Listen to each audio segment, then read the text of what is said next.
Let us step back in time, to an age when the thunder of hooves could shake empires, and a man's worth was measured in the accuracy of his bow and the loyalty of his horse. Close your eyes and imagine the endless ocean of grass that stretches beyond every horizon, where the sky touches earth in a perfect circle, and the wind carries the scent of freedom and danger in equal measure. This is the Mongolian steppe in the early 13th century, a world about to be transformed by one of history's most extraordinary figures and the warriors who followed him into legend.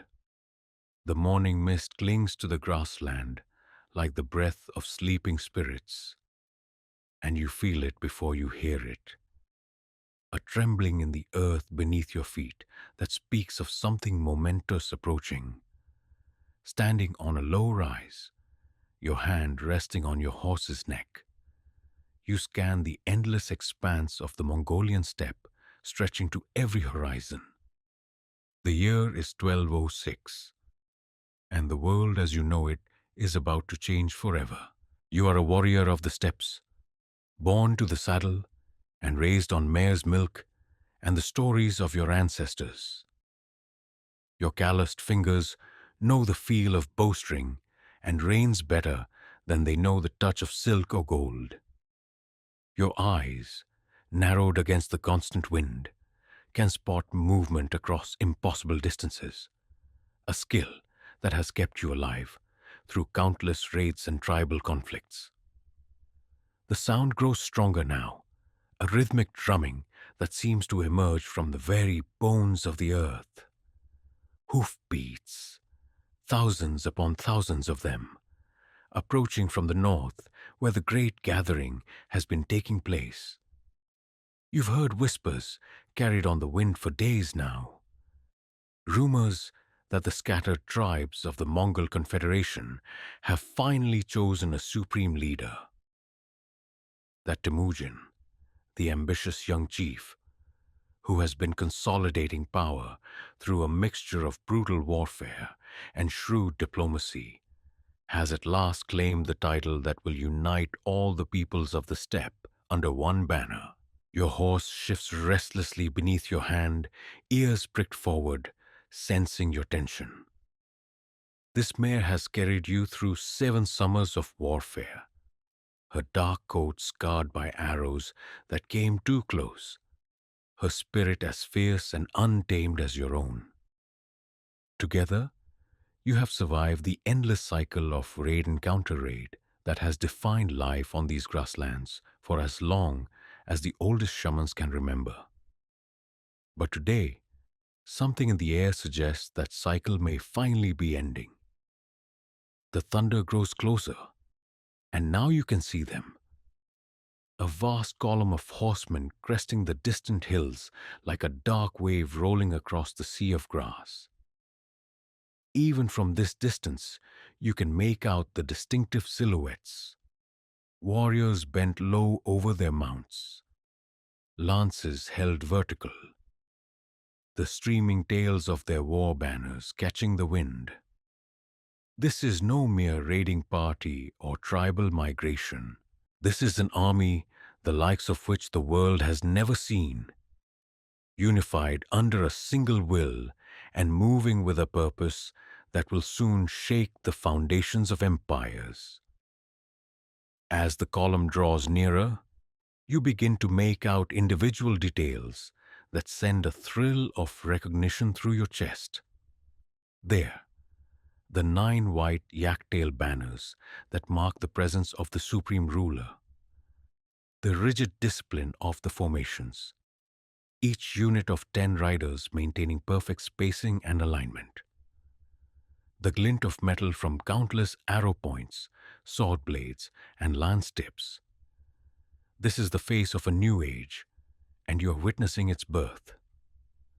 The lead riders are close enough now that you can see their faces, weathered and grim beneath their pointed caps. Eyes that have looked upon victory and defeat with equal steadiness. These are men like yourself, born to the rhythm of nomadic life, shaped by the harsh beauty of the steppe, but now transformed into something greater, the instruments of a vision that will stretch from the Pacific Ocean to the gates of Europe. One of the riders breaks from the formation and approaches your position, his horse picking its way carefully up the slope. You recognize him as a messenger from your own clan, his face bearing news that you already suspect. When he speaks, his words confirm what your heart has been telling you since the moment you felt that first tremor in the earth. Temujin has taken the title of Genghis Khan. He announces, his voice carrying a mixture of awe and apprehension. Universal ruler. The Kurultai has proclaimed him supreme leader of all the Mongol tribes. We are summoned to join the great army. The age of scattered clans is ended. The age of empire begins. You nod slowly, your eyes still fixed on the vast procession moving across the steppe below. In your heart, you know that the life you have known, the familiar patterns of seasonal migration, the petty conflicts between neighboring tribes, the simple cycle of survival on the grasslands, is about to give way to something unimaginably larger. You are about to become part of a force that will carry the thunder of Mongol hooves to the edges of the known world. Your horse stamps impatiently, eager to rejoin the herd, to fall into formation with the countless other mounts that will carry this new vision forward. You swing yourself into the saddle with the fluid motion of one who has never known any other way to travel. And as you do, you feel the weight of history settling around your shoulders like a warrior's cloak. The grassland stretches endlessly in every direction, just as it has for countless generations. But now, it seems different somehow. Not just the homeland of scattered nomadic tribes, but the launching ground for the greatest military adventure in human history. You are no longer simply a warrior of the steppe. You are a Mongol horse archer in the service of Genghis Khan. And the thunder on the horizon is the sound of destiny approaching at full gallop.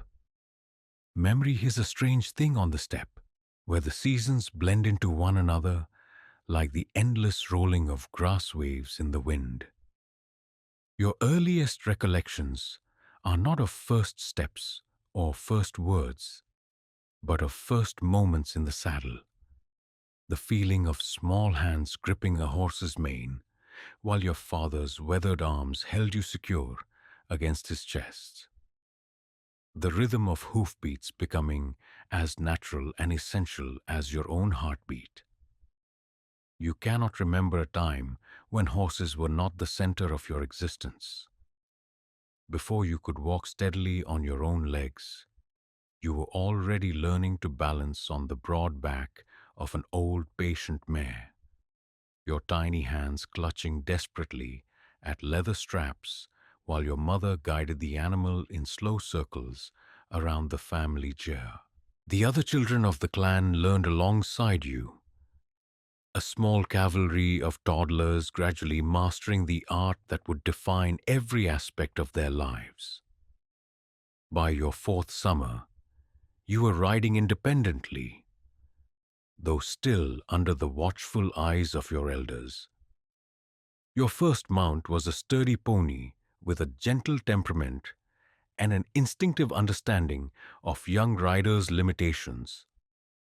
She seemed to sense when you were about to lose your balance, adjusting her gait or shifting her weight to keep you secure.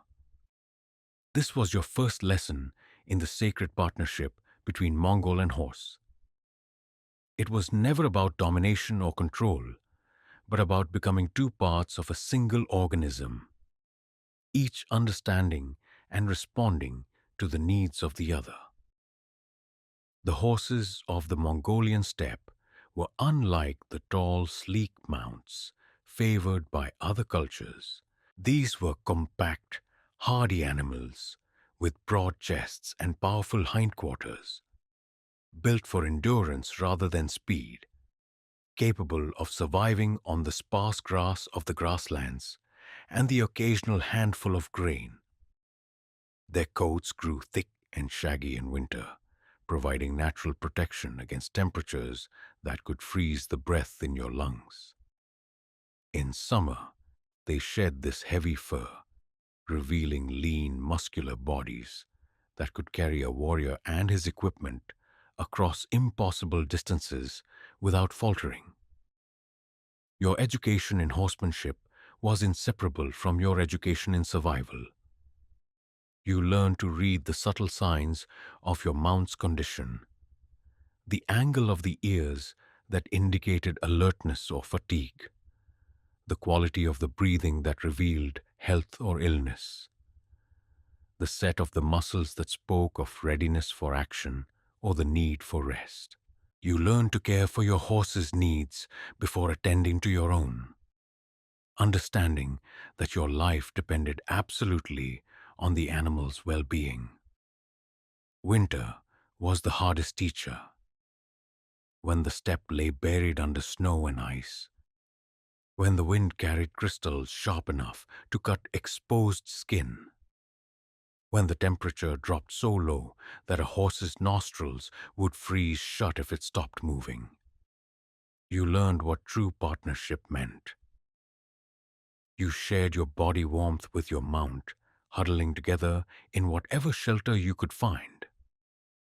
You learned to break ice so your horse could drink, to dig through snow to reach the dried grass beneath, to recognize the signs of cold injury that could cripple or kill.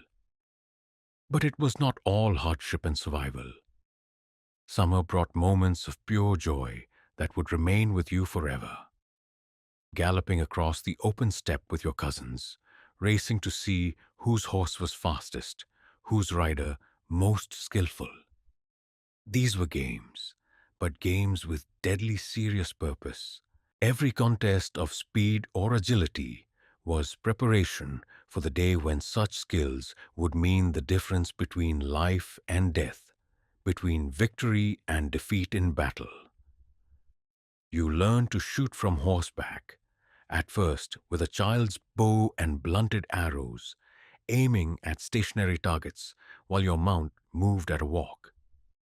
Gradually, the targets became smaller, the distances greater, the pace faster. You practiced the Mongol technique of turning in the saddle to shoot backward at a pursuing enemy, twisting your body while maintaining perfect balance and control. You learn to lean far out to either side, scooping objects from the ground while at full gallop, a skill that would prove invaluable when retrieving arrows from a battlefield or rescuing a fallen comrade. Your first real hunt was a rite of passage, as important as any formal ceremony. Riding beside your father and uncles, following the tracks of antelope across the grassland, you felt the true purpose of all your training crystallize into focus. This was not practice or play. This was the pursuit that would feed your family, the application of skills that connected you directly to the ancient traditions of your people. When the moment came to loose your first hunting arrow, your heart hammered against your ribs like a bird trapped in a cage. The antelope was a shadowy form, perhaps 50 paces away, moving through the grass with the fluid grace that made such creatures almost impossible to hit. Your horse sensed your tension and moved with extra smoothness, giving you the steadiest possible platform for your shot. Time seemed to slow as you drew the bowstring back to your ear, feeling the familiar tension that had become as natural as breathing. The arrow flew true, and the antelope fell. In that moment, you crossed an invisible threshold from childhood to young adulthood, from student to practitioner of the arts that define Mongol existence. Your father's hand on your shoulder carried more pride and approval than any amount of spoken praise could have conveyed. The bond between you and your horses, for by now you had several, each trained for different purposes, deepened with every passing season. Your war horse learned to respond to the pressure of your knees and the shift of your weight, leaving your hands free for bow and sword. Your traveling mount developed an almost supernatural ability to find water and good grazing even in the most desolate country. Your hunting pony could follow a trail so faint that even your trained eyes could barely detect it. This relationship was more than practical necessity. It was spiritual communion. The shamans taught that horses were gifts from Tengri, the eternal blue sky, sacred creatures that carried the souls of warriors between the world of the living and the realm of the ancestors. To abuse or neglect a horse was not merely foolish, but blasphemous, an offense against the natural order that would bring swift and terrible retribution. As you grew from boy to man, your understanding of this sacred partnership deepened. You learned that the thunder of hooves was the voice of the steppe itself, that the rhythm of galloping horses was the heartbeat of your people's destiny.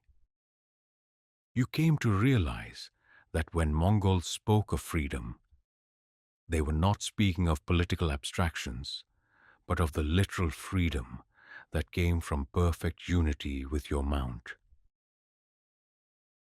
The ability to cross any terrain, to outrun any enemy, to carry your will and your weapons wherever courage and necessity might lead. Now, as you ride toward your first great campaign in service of the newly proclaimed Genghis Khan, you carry with you not just the skills and knowledge accumulated over years of training, but the deeper wisdom that comes from a lifetime lived in partnership with the creatures that make your people the most mobile and feared warriors on earth. Your horse is not merely transportation or a tool of war. It is your brother, your companion, the other half of your warrior soul. The grassland stretches endlessly before you, and you know that somewhere beyond the horizon lie challenges that will test every aspect of your horsemanship. Cities to besiege, armies to outmaneuver, rivers to cross, mountains to traverse. But you face these unknown trials without fear, because you carry within you the confidence that comes from perfect mastery of the most essential skill your people possess: the ability to move across the earth with the speed of the wind and the power of the storm, united in spirit and purpose with the animal that makes such movement possible. Above the endless grassland, the sky stretches in a dome of perfect blue that seems to encompass not just the visible world, but the entire universe. This is Tengri, the eternal blue sky, the supreme deity of your people.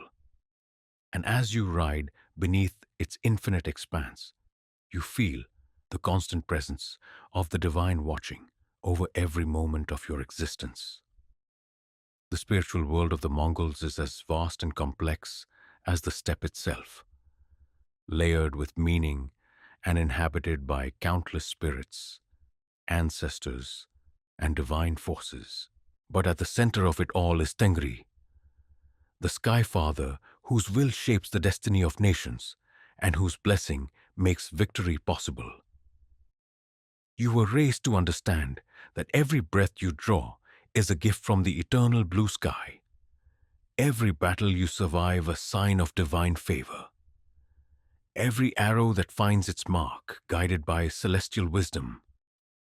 From earliest childhood, you learn that the world is alive with spiritual energy, The shamans taught you to see the sacred in every aspect of your environment, in the wind that carries prayers to the heavens, in the grass that feeds your horses, in the stones that mark the burial places of your ancestors.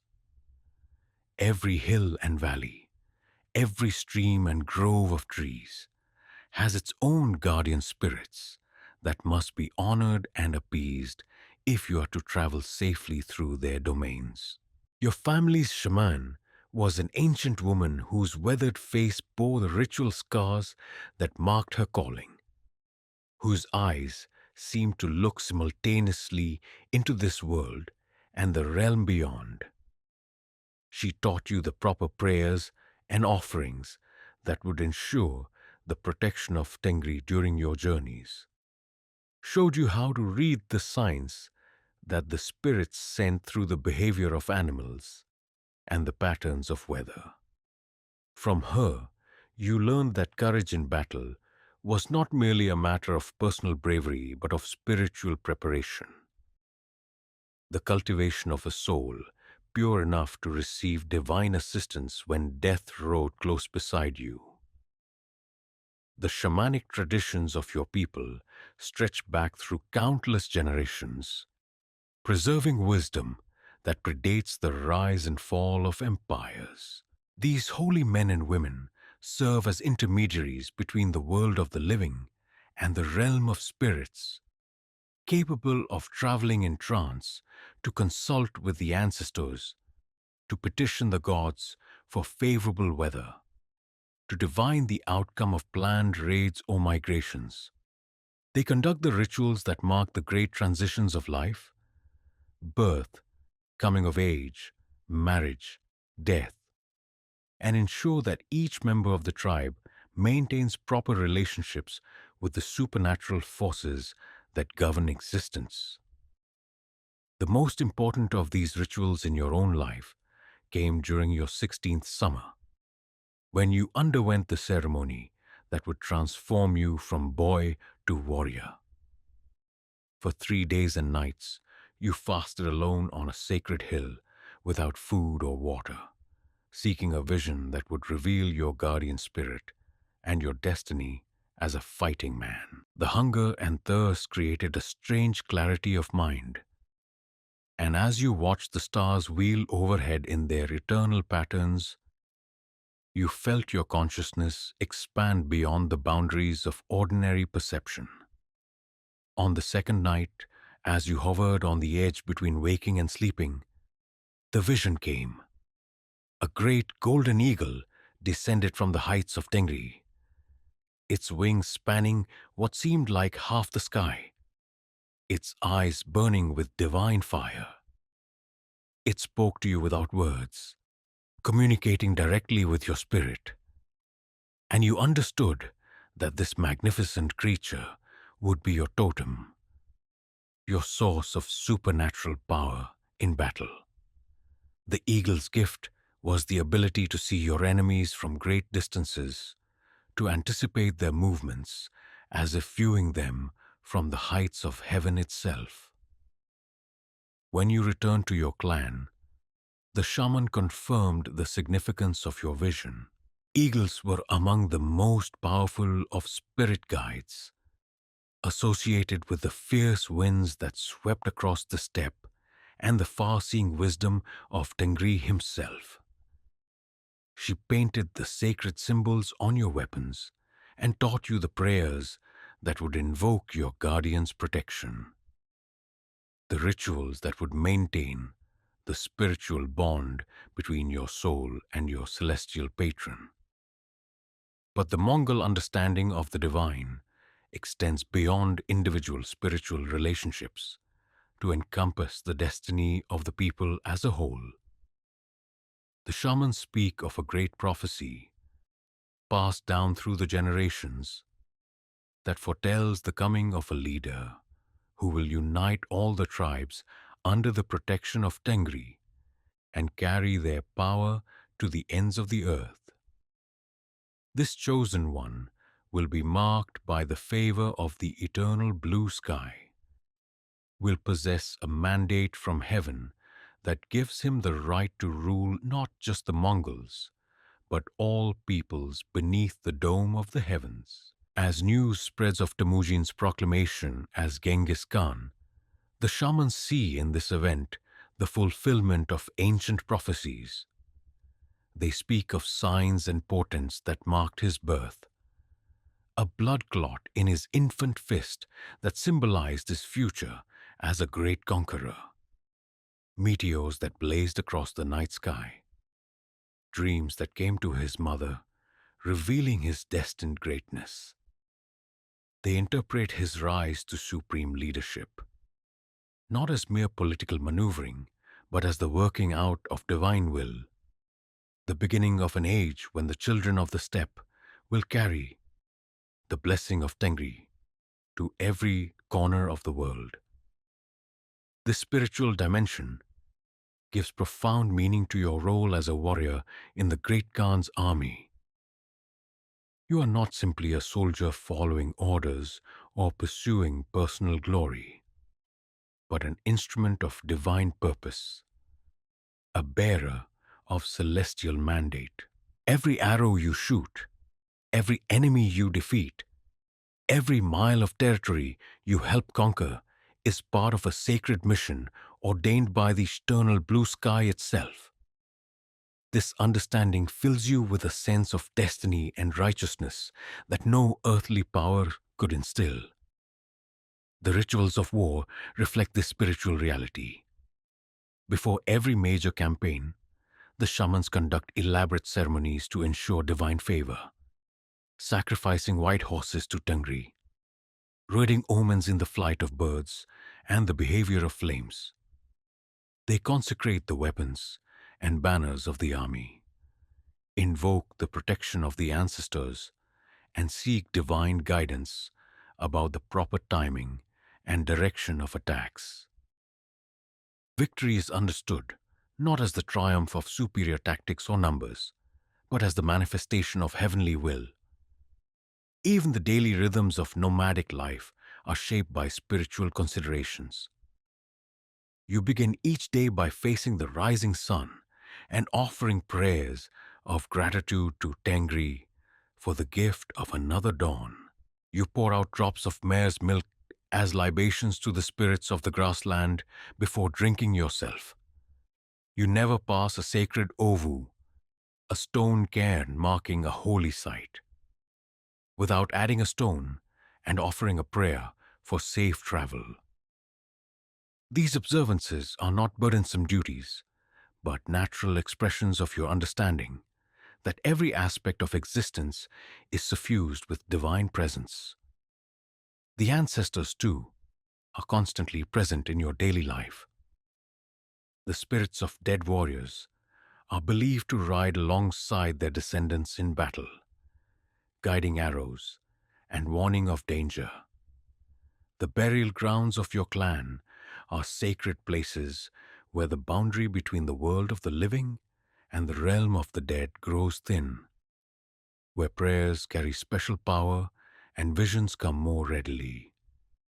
You carry with you small tokens blessed by the shamans, carved bone, pieces of meteoric iron, stones from holy mountains that maintain your connection to the spiritual forces that protect and guide you. This deep spirituality does not make you passive or fatalistic. The Mongol understanding is that while Tengri determines the ultimate course of events, human beings must still act with courage and wisdom to fulfill their part in the divine plan. The eternal blue sky helps those who help themselves, favors the brave over the cowardly, the skillful over the incompetent, the righteous over the corrupt. Your spiritual beliefs thus complement, rather than contradict your training as a warrior, providing the inner strength and certainty that enable you to face any danger with calm determination. As you ride toward your first great campaign under Genghis Khan, you carry with you not just weapons and supplies, but an unshakable conviction that you are part of something far greater than any individual ambition or tribal interest. You are a servant of the eternal blue sky, an instrument of divine will, a bearer of the celestial mandate that gives the Mongols the right and duty to reshape the world according to heaven's design. The grassland stretches endlessly in every direction, but above it the sky stretches even further, encompassing all lands and all peoples, promising that the thunder of Mongol hooves will one day be heard beneath every heaven. In that promise, you find not just the purpose that drives your actions, but the spiritual strength that will sustain you through all the trials and triumphs that lie ahead. The Mongolian steppe recognizes only two seasons, and both are teachers that will either make you strong or kill you. There is no gentleness in this land, no moderation in its gifts or its trials.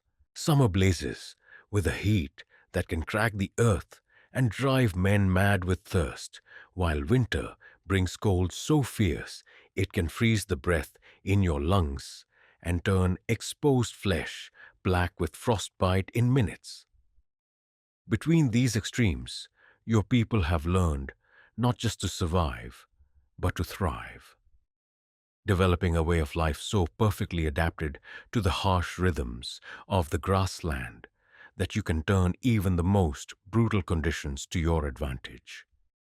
Winter announces its approach with subtle signs that city dwellers would never notice, but that mean everything to those who live by the ancient patterns of nomadic existence.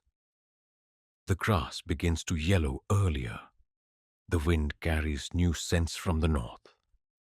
The horses grow restless and start to grow their heavy winter coats. Your family begins the great preparation that will determine whether you see another spring, gathering dried dung for fuel, smoking meat for the long months when fresh game will be scarce, checking and rechecking the felt walls of your gear to ensure they will keep out the killing cold.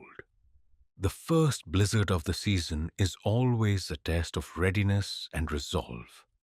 You wake to find your world transformed overnight into an alien landscape of white, where familiar landmarks have vanished beneath drifts of snow and the wind howls with a voice that seems to carry the fury of angry spirits.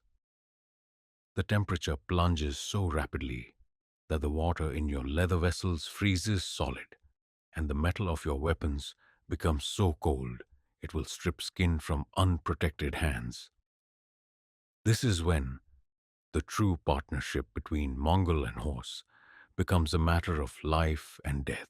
Your horses, wise in the ways of winter, know how to paw through snow to reach the grass beneath, how to find shelter from the wind in the lee of hills or rock formations. They can sense changes in weather hours before human senses detect them, growing restless before storms, seeking higher ground before floods. In the worst blizzards, when visibility drops to mere arm's lengths and the world becomes a howling white void, you trust your mount's instincts completely, giving the animal its head and allowing it to find the way home. The daily routine of winter survival becomes a ritual as precise and essential as any religious ceremony. Before dawn, while the stars still burn like ice crystals in the black sky, you must break through the layer of ice that forms over every water source during the night, chipping away with your knife until you reach the liquid beneath. The horses stand patiently in the bitter air, their breath creating clouds of vapor that instantly freeze and fall like snow, waiting for their turn to drink from the hole you've created. Feeding the animals becomes an act of careful calculation. The dried grass and occasional grains you've stored during the autumn must be rationed precisely, providing enough nutrition to keep your mounts alive and strong, but not so much that your supplies run out before the spring grass returns. You learn to read the condition of your horses with the precision of a physician, knowing exactly how much weight each animal can afford to lose, recognizing the early signs of weakness or illness that could prove fatal in the harsh conditions. The Gia, your family's portable home, becomes a fortress against the elements. The thick felt walls, held in place by a framework of bent wood, create a surprisingly warm and comfortable interior space, even when the outside temperature drops far below what human beings can normally survive.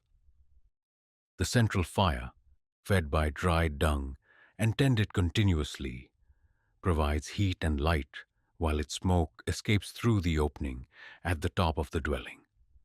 Around this fire, the family gathers during the long winter nights, telling stories, maintaining weapons and equipment, and passing down the accumulated wisdom of generations. Winter is also the season of spiritual preparation. With travel restricted by weather and the daily demands of survival somewhat reduced, this is when the shamans conduct their most important ceremonies, when young people receive their deepest education in the traditions and beliefs of their ancestors. The long, dark nights seem to thin the boundary between the world of the living and the realm of spirits, making this an ideal time for visions, prophecies, and communion with divine forces. But even in the depths of winter, the life of a Mongol warrior continues. Raids against enemy camps become exercises in supreme skill and endurance, requiring the ability to travel vast distances in brutal conditions while remaining ready for immediate combat upon arrival. These winter campaigns are among the most feared and respected achievements of steppe warfare, proof of capabilities that sedentary peoples can barely comprehend, demonstrations of mobility and toughness that will become legendary among the enemies of the growing Mongol Empire. When spring finally arrives, it comes with dramatic suddenness. One day, the world is locked in ice and snow, and the next, the grassland begins its explosive return to life. The snow melts so rapidly that rivers flood their banks and temporary lakes appear overnight in low-lying areas. The grass shoots up with almost visible speed, transforming the brown, dead-looking steppe into a carpet of green that stretches to every horizon. Your horses, lean from their winter ordeal, begin to regain weight and strength with remarkable rapidity, their coats shedding the heavy winter fur to reveal sleek summer bodies underneath. Summer brings its own challenges and opportunities.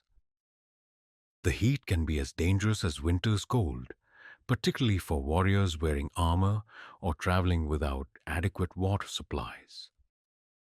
The grassland, so seemingly uniform to untrained eyes, reveals subtle variations that can mean the difference between finding good pasture and wandering into barren waste. Thunderstorms sweep across the open country with terrifying power, bringing lightning that can kill man or horse instantly and hail that can strip the leaves from trees and pound exposed travelers into submission. But summer is also the season of warfare and migration, when the accumulated energy of winter's preparation is released in great campaigns that can carry Mongol armies across continents. The grass that feeds your horses grows thick and nutritious, providing the fuel for military expeditions that would be impossible at any other time of year. The weather, despite its occasional violence, is generally favorable for long-distance travel, and the daylight lasts long enough to cover enormous distances between dawn and dusk. The seasonal patterns of nomadic life create a rhythm that shapes not just practical activities, but spiritual and psychological development as well. Winter's isolation and hardship build inner strength, patience, and the kind of mental toughness that enables warriors to endure any deprivation or danger. Summer's freedom and mobility develop skills of movement and combat, the ability to think and act quickly in rapidly changing situations. This alternation between seasons of endurance and seasons of action creates warriors uniquely adapted to the demands of conquest and empire building. You learn to survive and even thrive in conditions that would kill most men, to remain calm and effective under pressures that would break the will of less hardy opponents. The steppe teaches you that comfort is temporary, that survival depends on constant adaptation and vigilance, that strength comes not from avoiding hardship, but from learning to master it. As you prepare for your first great campaign under Genghis Khan, you carry with you all the lessons that the seasons have taught you.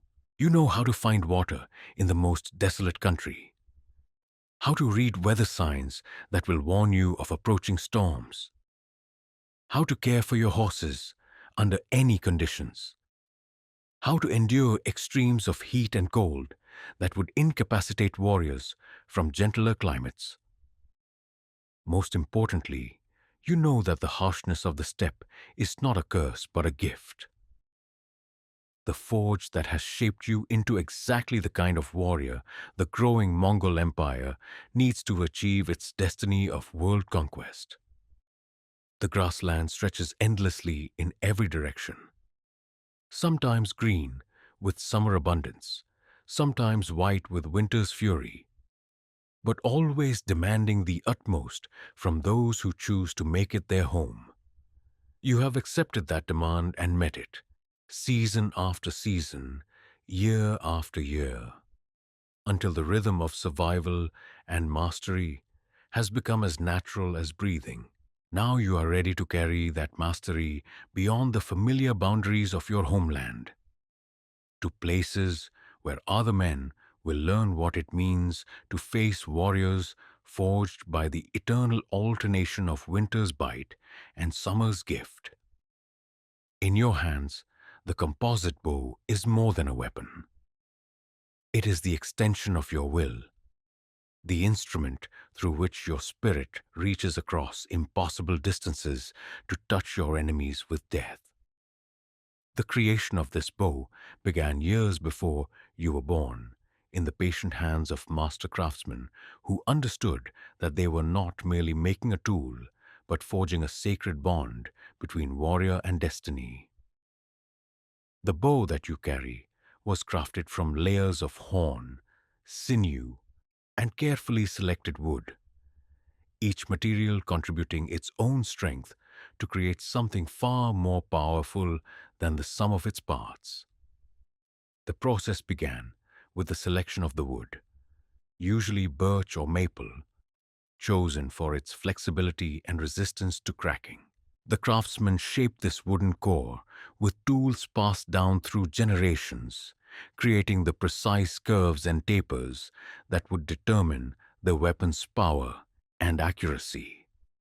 Over this wooden foundation, he applied layers of sinew from the backs of deer or elk, soaking the tough fibers until they became pliable, then binding them in place with silk thread and specially prepared glue. The sinew provides the bow's incredible tensile strength, allowing it to store and release enormous amounts of energy without breaking. On the belly of the bow, facing the archer when drawn, he attached strips of horn from water buffalo or yak, compressed and shaped to resist the tremendous pressures that will be generated when the weapon is bent to its full extent. The completed bow required years to cure and settle, hanging in the craftsman's workshop while the various materials bonded together and achieved perfect balance. During this time, it was periodically strung and drawn, gradually worked up to its full power as the materials adapted to the stresses they would face in battle. A bow rushed into service before this seasoning process was complete would inevitably fail at the moment when your life depended on its reliability. When the weapon finally came into your hands, it represented not just craftsmanship, but inheritance. The accumulated wisdom of countless generations of steppe archers, the distillation of centuries of warfare into a form so efficient and deadly that it would remain essentially unchanged for hundreds of years. The bow was short enough to be used effectively from horseback, powerful enough to drive arrows through armor at ranges that would make enemy infantry helpless, and reliable enough to function in the extremes of heat and cold that characterized campaign life on the steppes. Your training with this weapon began in earliest childhood and never truly ended. The muscles required for archery developed slowly and could only be maintained through constant practice. The specific motions, the draw that brought the string back to your ear, the anchor point that ensured consistent arrow placement, the release that sent the shaft flying toward its target, had to be repeated thousands of times until they became as automatic as breathing. Your first bow was a child's weapon, far less powerful than the war bow you would eventually carry, but proportioned to your small frame and limited strength. With this simple instrument, you learned the fundamental techniques that would serve you throughout your life as a warrior.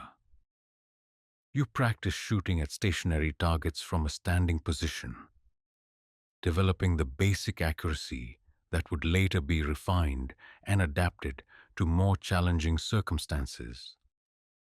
As your strength increased and your skill developed, you graduated to more powerful bows and more difficult exercises.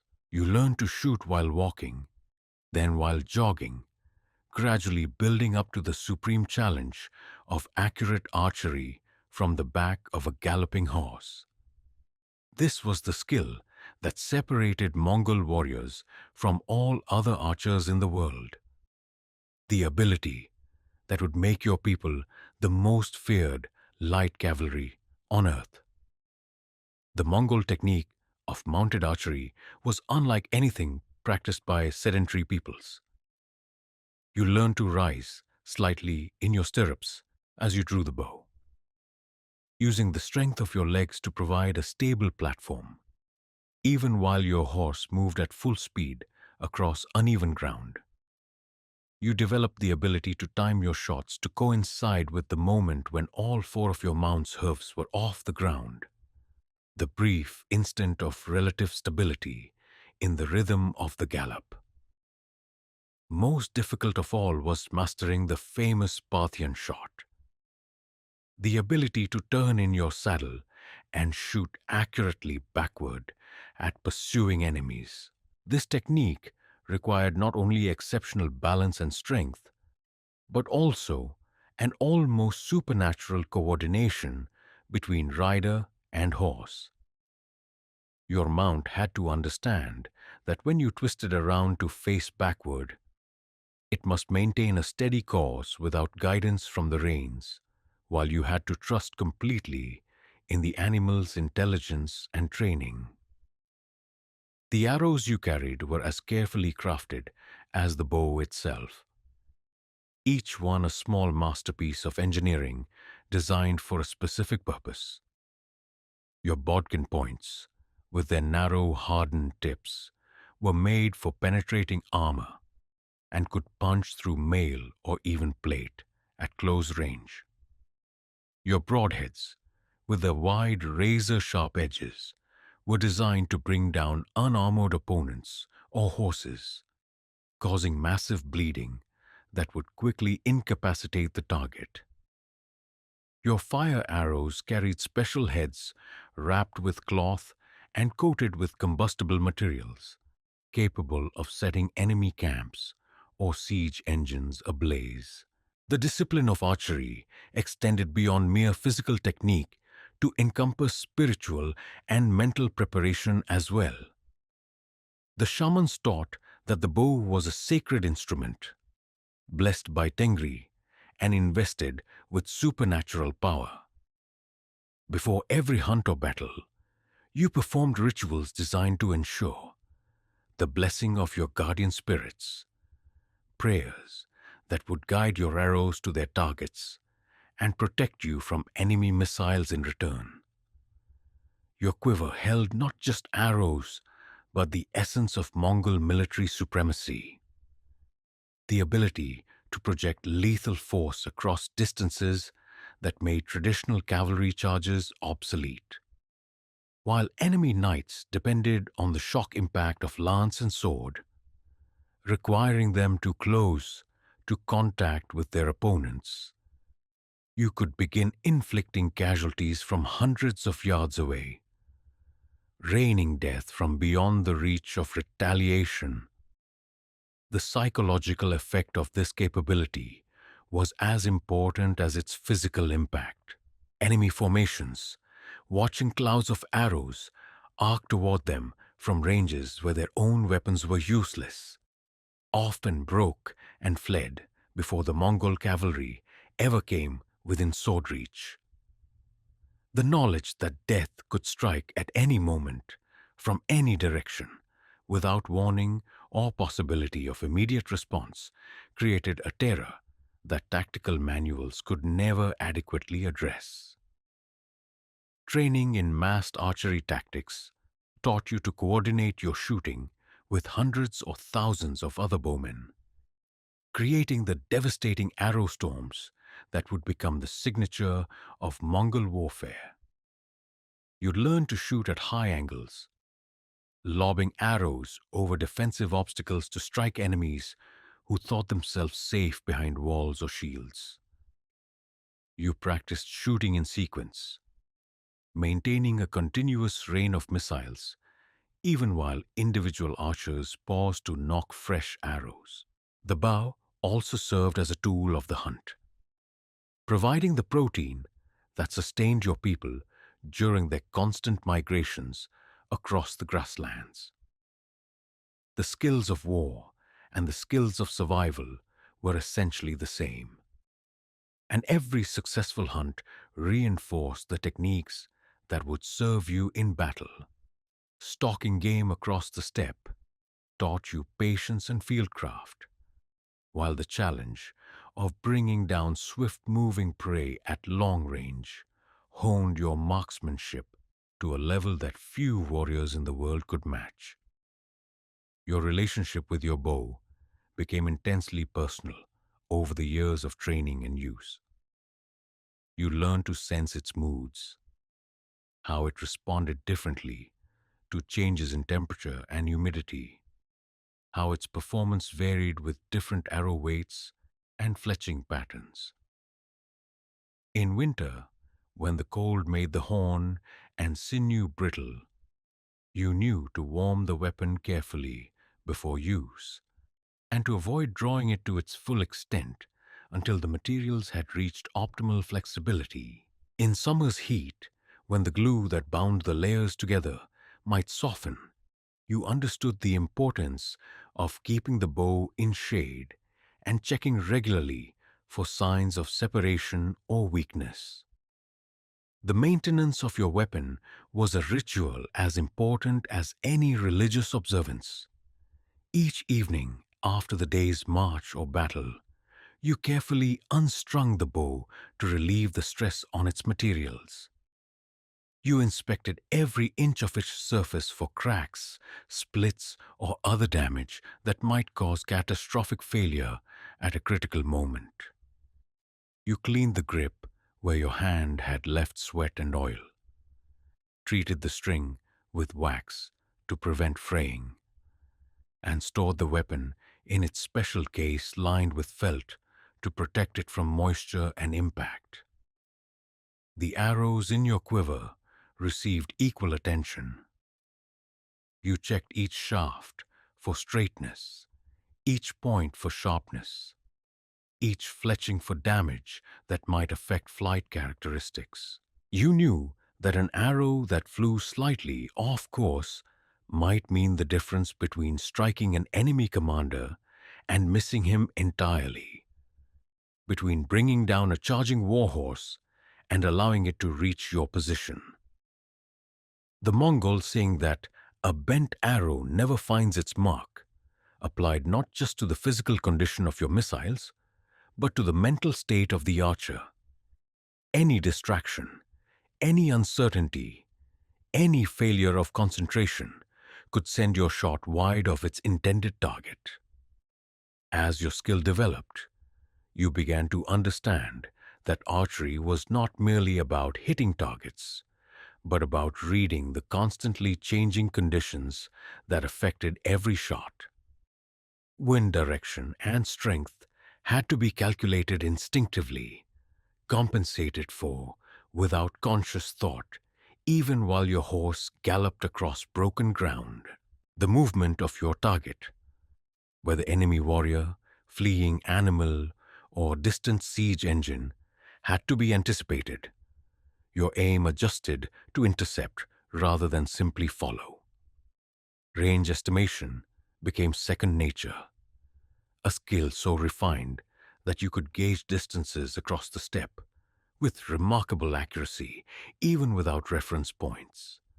You learned to recognize the subtle visual cues that indicated whether a target was within effective range of your bow, whether the angle of shot would allow your arrow to maintain sufficient power to penetrate armor or thick hide, whether atmospheric conditions would help or hinder your missile's flight.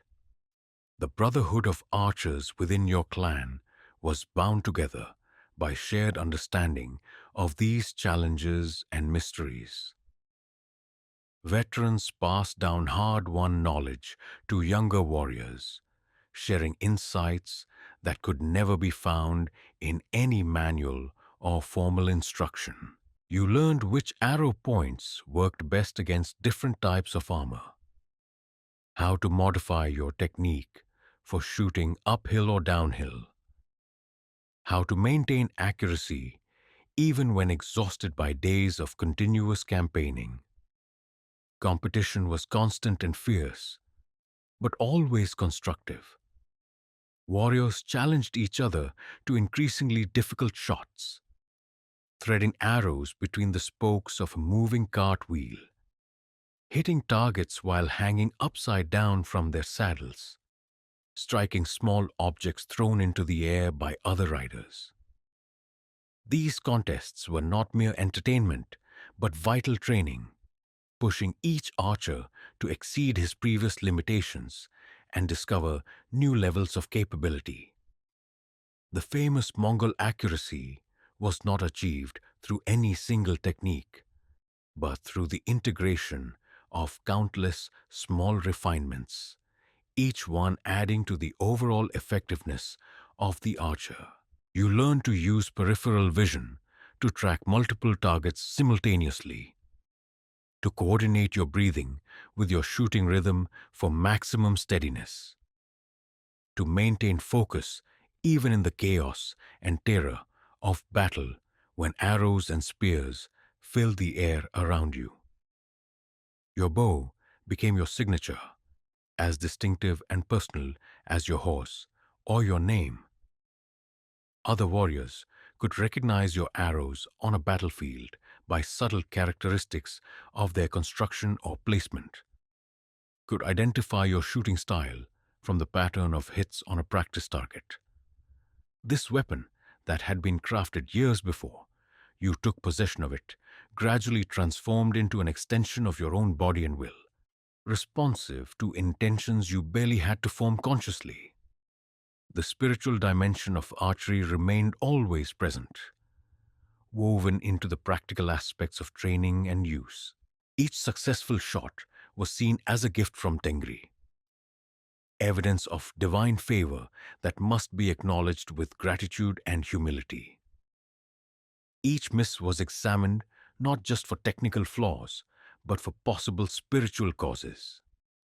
Failures of preparation, breaches of ritual observance, lack of proper respect for the weapon's sacred nature.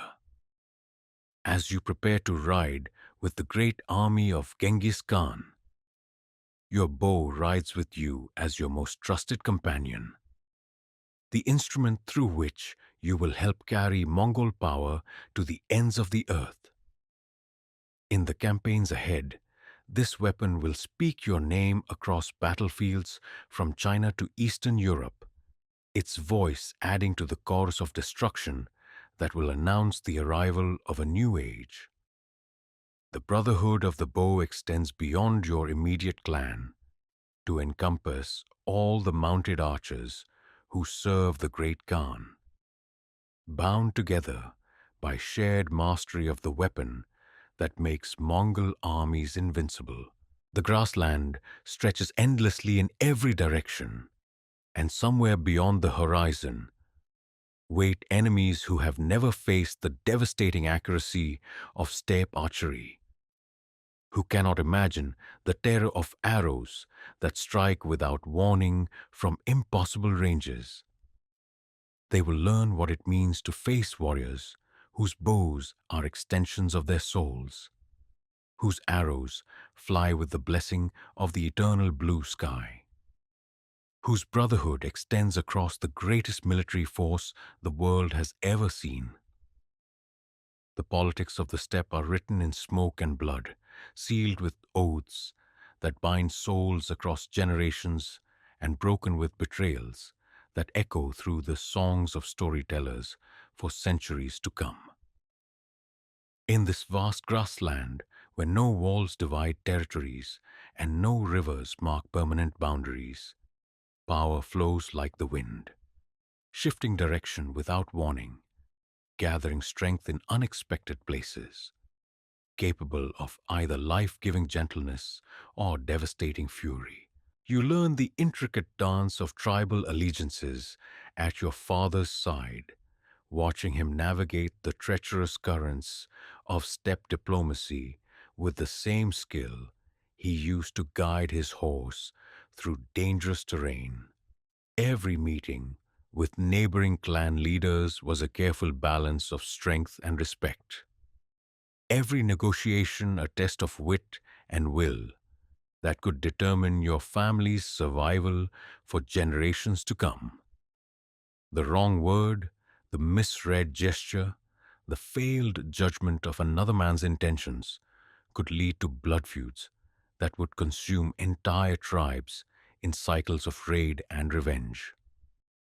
The smoke signals that carried messages across the grassland spoke a language more complex than any written script, a system of communication that could convey not just basic information, but subtle nuances of meaning that determined life and death for countless warriors.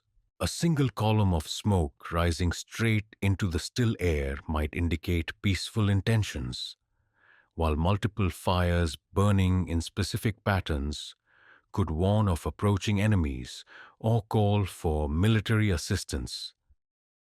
The timing of the signals, their duration, their location, relative to known landmarks, all carried significance that took years to master fully.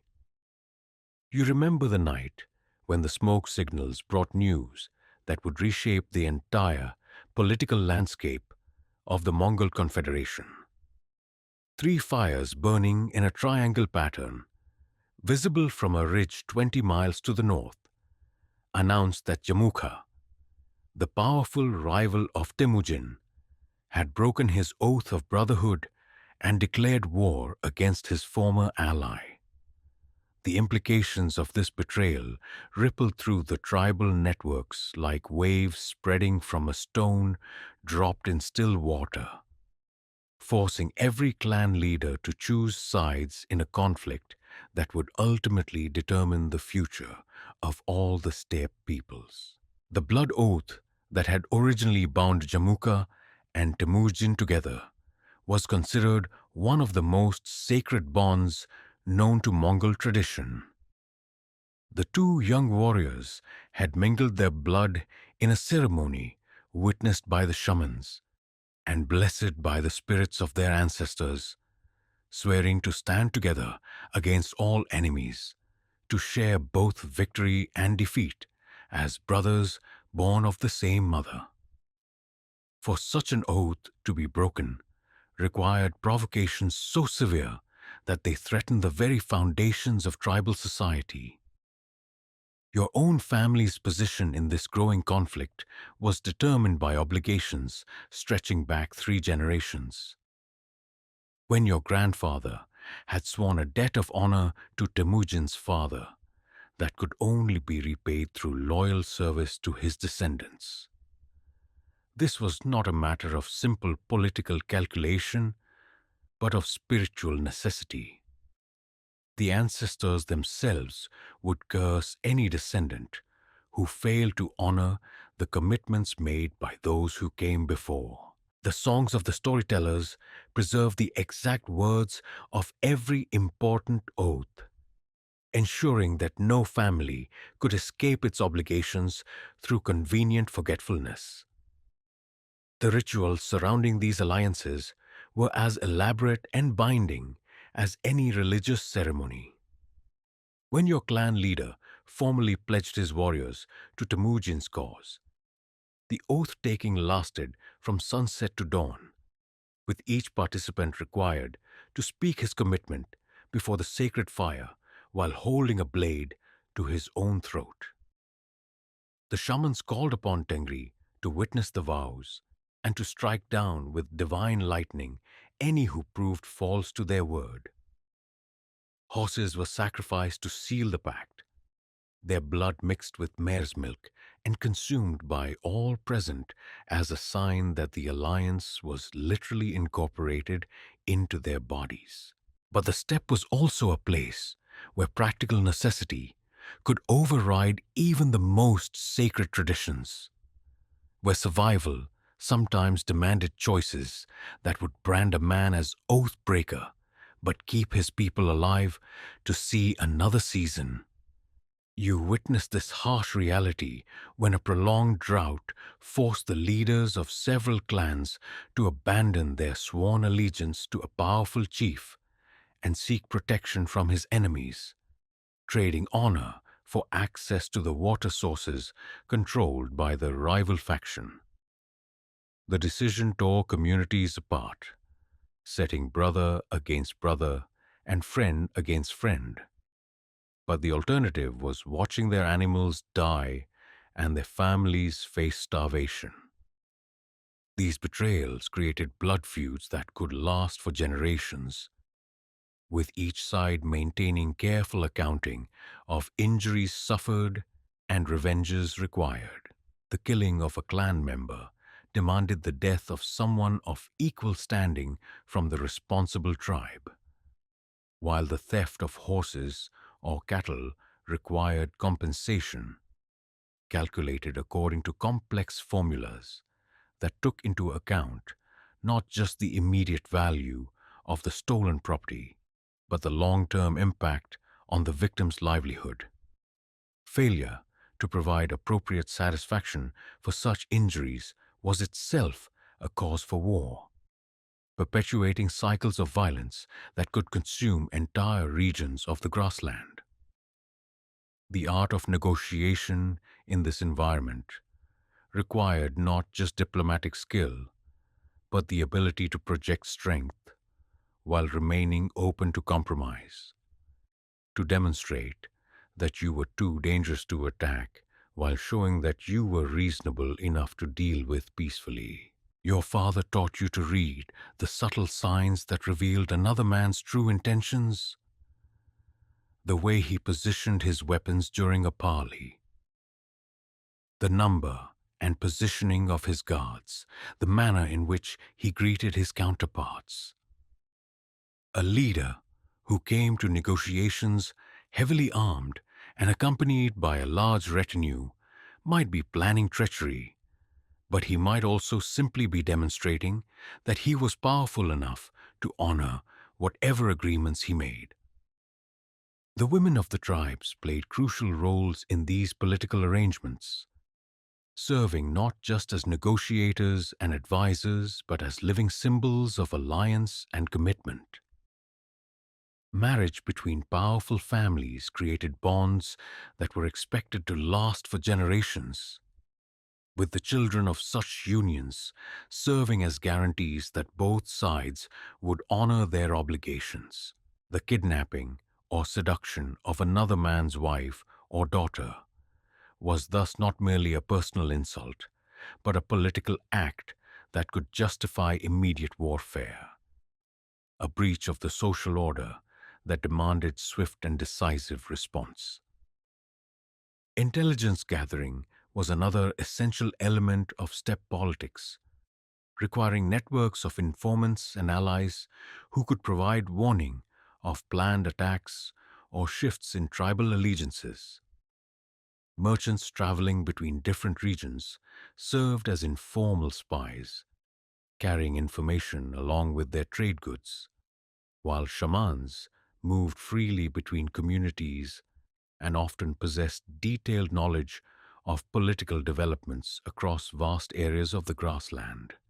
The hunting parties that pursued game across territorial boundaries provided excellent cover for reconnaissance missions, allowing warriors to observe the strength and dispositions of potential enemies without arousing suspicion.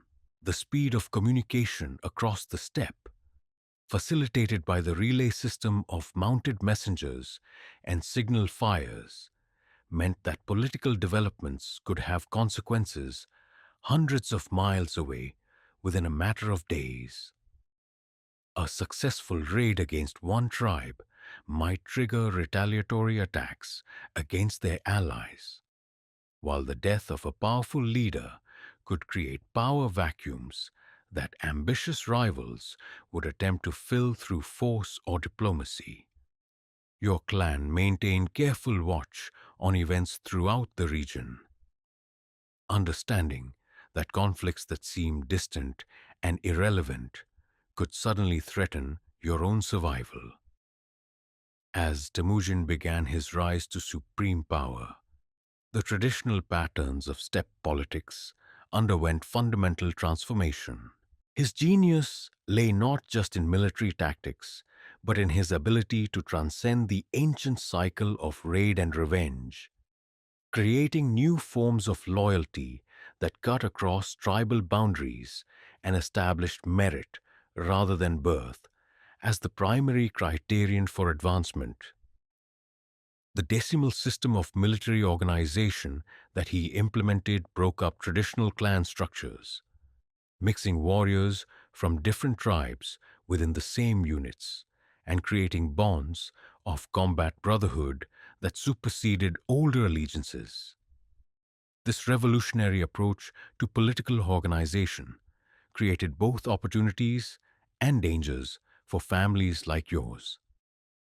The old certainties of tribal identity and inherited position were dissolving, replaced by a more fluid system where individual capability and demonstrated loyalty could lead to advancement beyond anything the traditional hierarchy would have permitted. But the breakdown of ancient customs also created instability, leaving many people uncertain about their place in the rapidly changing social order.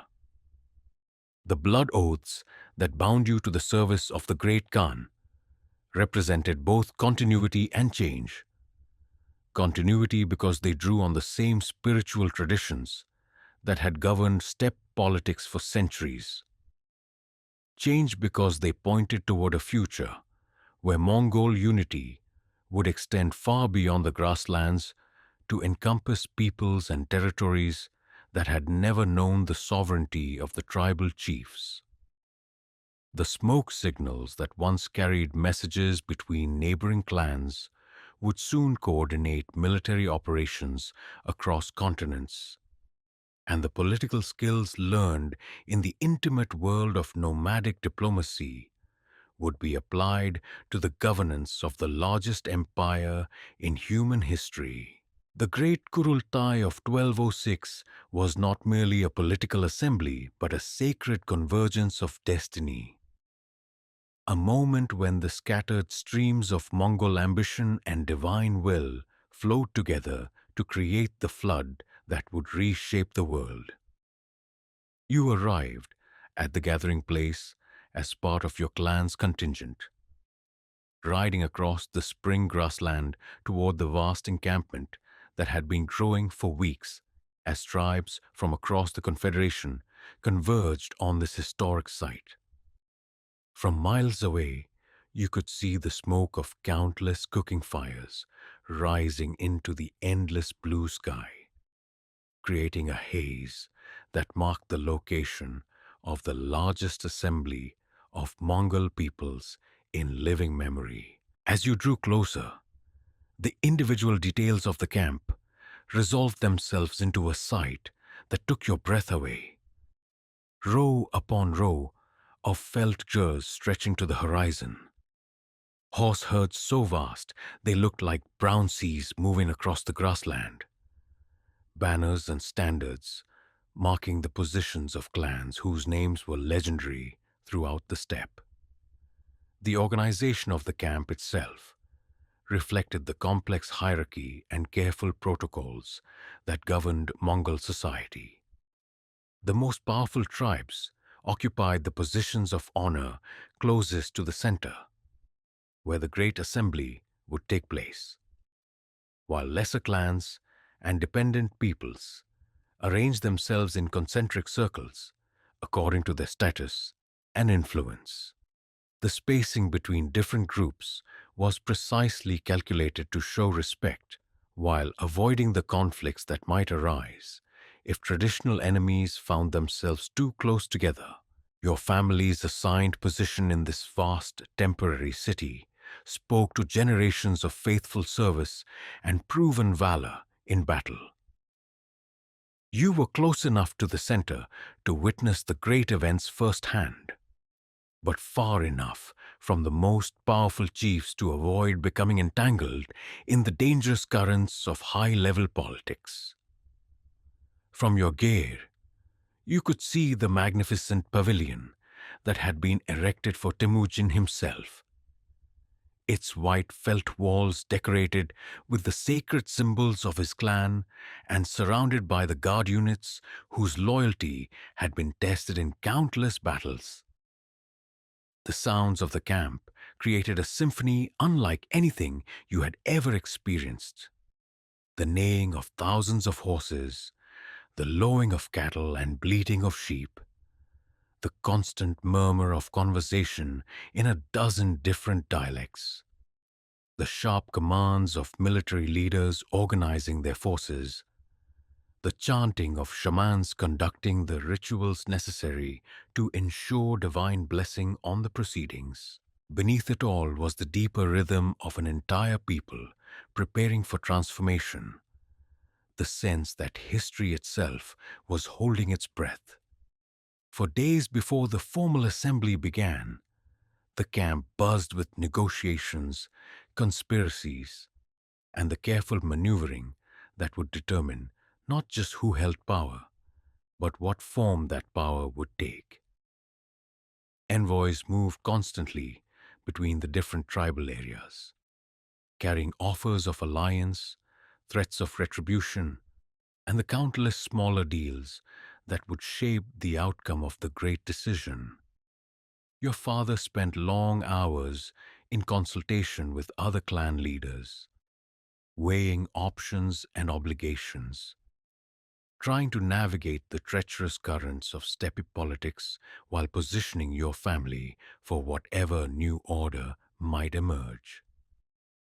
The shamans played a crucial role in these preparations, conducting elaborate ceremonies designed to divine the will of Tengri and ensure that the assembly's decisions would have divine approval.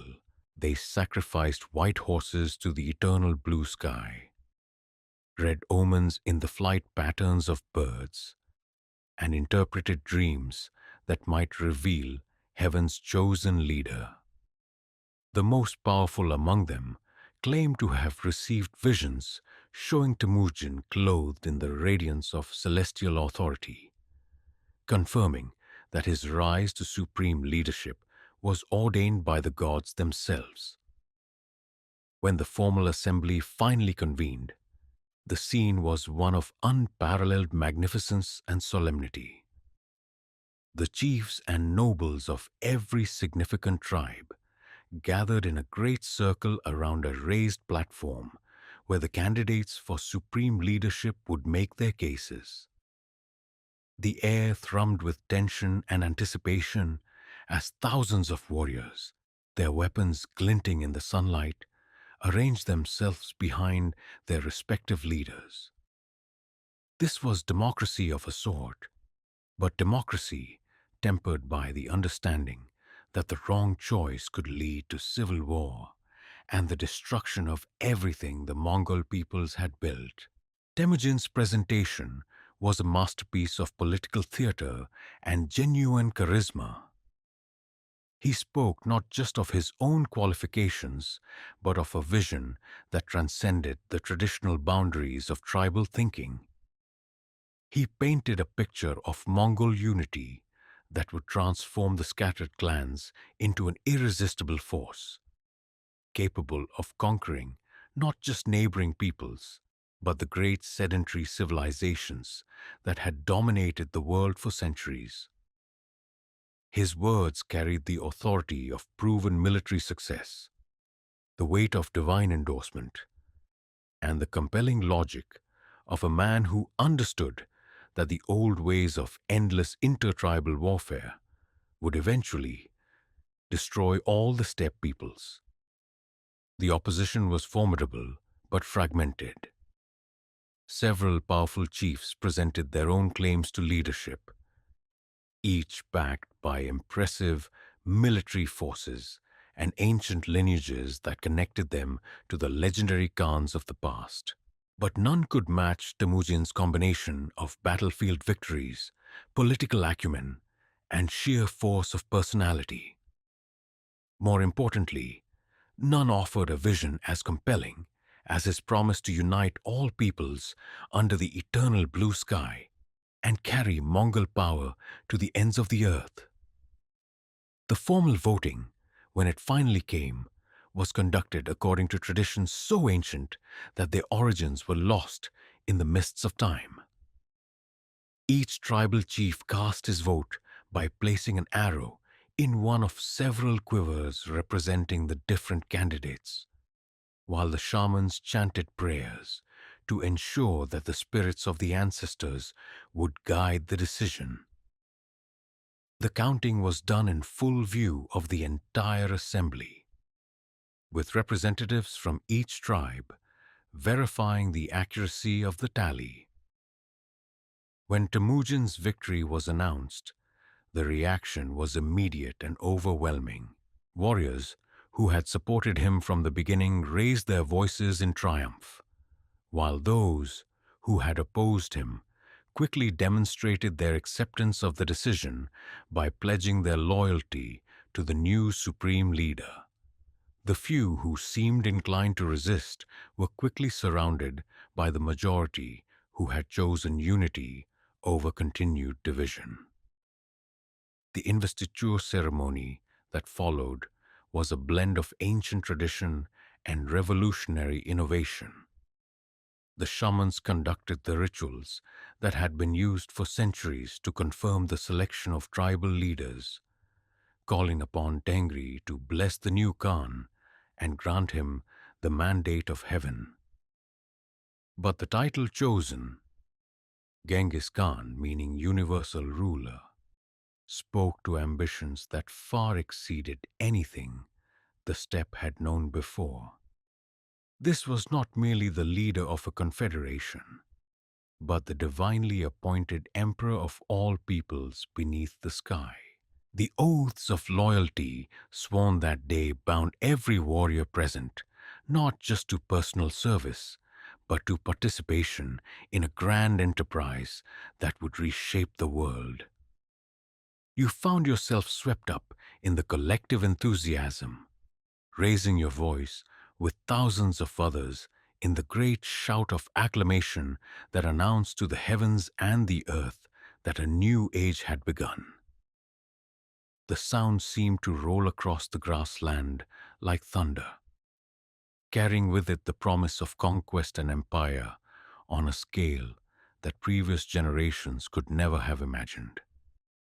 As the formal ceremonies concluded and the great assembly began to disperse, you realized that you were no longer simply a warrior of your particular clan, but a soldier in the army of the Mongol Empire. The traditional boundaries and loyalties that had defined your identity were being transformed into something larger and more powerful, a collective identity that would carry Mongol banners from the Pacific Ocean to the gates of Vienna. The implications of this transformation were both exhilarating and sobering. You were part of something unprecedented in human history, a military and political machine that would prove capable of conquering territories and peoples on a scale that dwarfed every previous empire. But you were also committing yourself to a life of constant warfare, endless campaigning, and the kind of sustained military effort that would demand everything you had to give and more than you had ever imagined possible. The Great Kurultai of 1206 ended with the beginning of the greatest military adventure in human history. As you rode away from the assembly site, following the banners of your new commanders toward the first campaigns of imperial conquest, you carried with you the memory of that sacred moment when destiny crystallized into reality, when the scattered dreams of countless warriors merged into a single irresistible vision of world domination under the eternal blue sky. The transformation begins the moment you hear the sound that will define the rest of your military life. The deep, resonant note of the great horn that calls the army to assembly. Gone are the informal gatherings of your tribal days, the loose confederations of warriors who might fight together for a season before returning to their individual concerns. This is something entirely new, a military machine organized with a precision that borders on the supernatural, yet powered by the ancient warrior spirit of the steppe. You find yourself assigned to an arban, a unit of 10 men, drawn from different tribes and clans, deliberately mixed to break down the old loyalties and create new bonds forged in shared training and combat. Your arban leader is a scarred veteran named Subutai, a man whose reputation for tactical brilliance is matched only by his absolute devotion to the vision of the great Khan. Under his watchful eye, you begin to understand that everything you thought you knew about warfare is merely the foundation for something far more sophisticated and deadly. The decimal system that organizes the new army is elegantly simple yet revolutionary in its implications. 10 Yabans form a jagun of 100 men. 10 jaguns create a mingan of 1,000.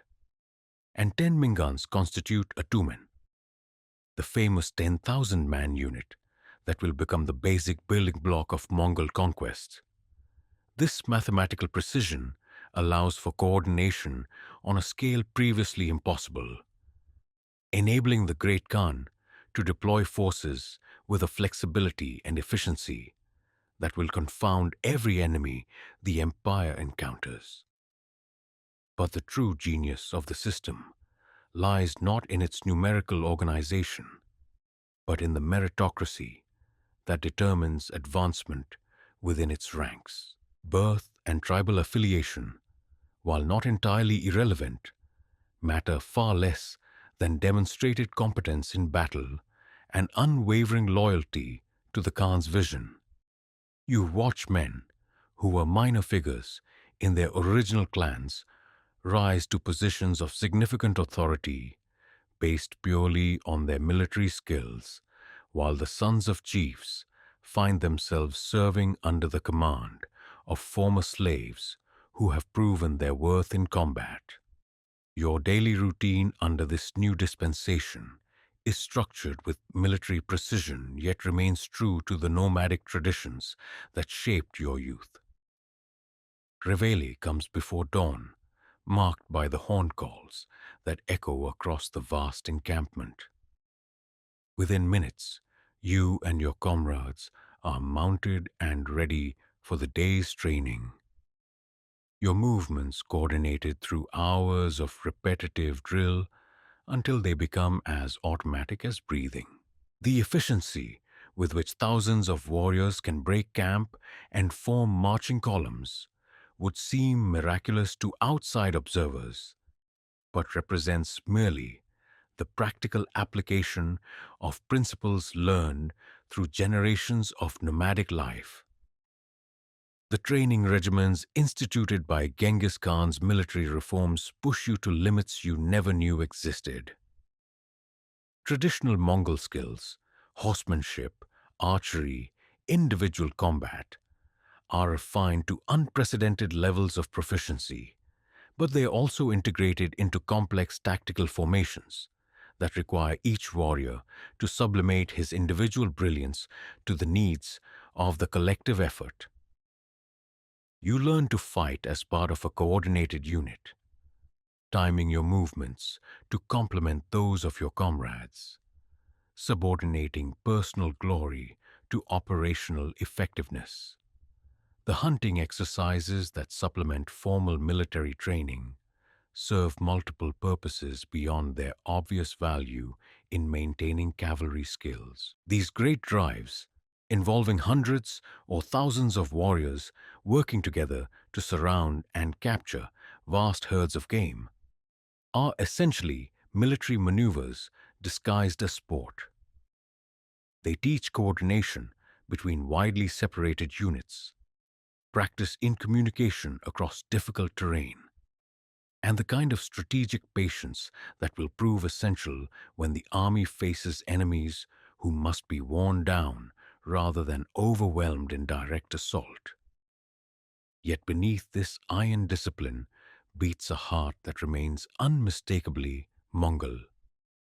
The ancient warrior traditions that defined your people's identity are not discarded, but elevated and refined. The Sacred Nine, the code of conduct that governs Mongol warrior behavior, gains new relevance in the context of imperial conquest.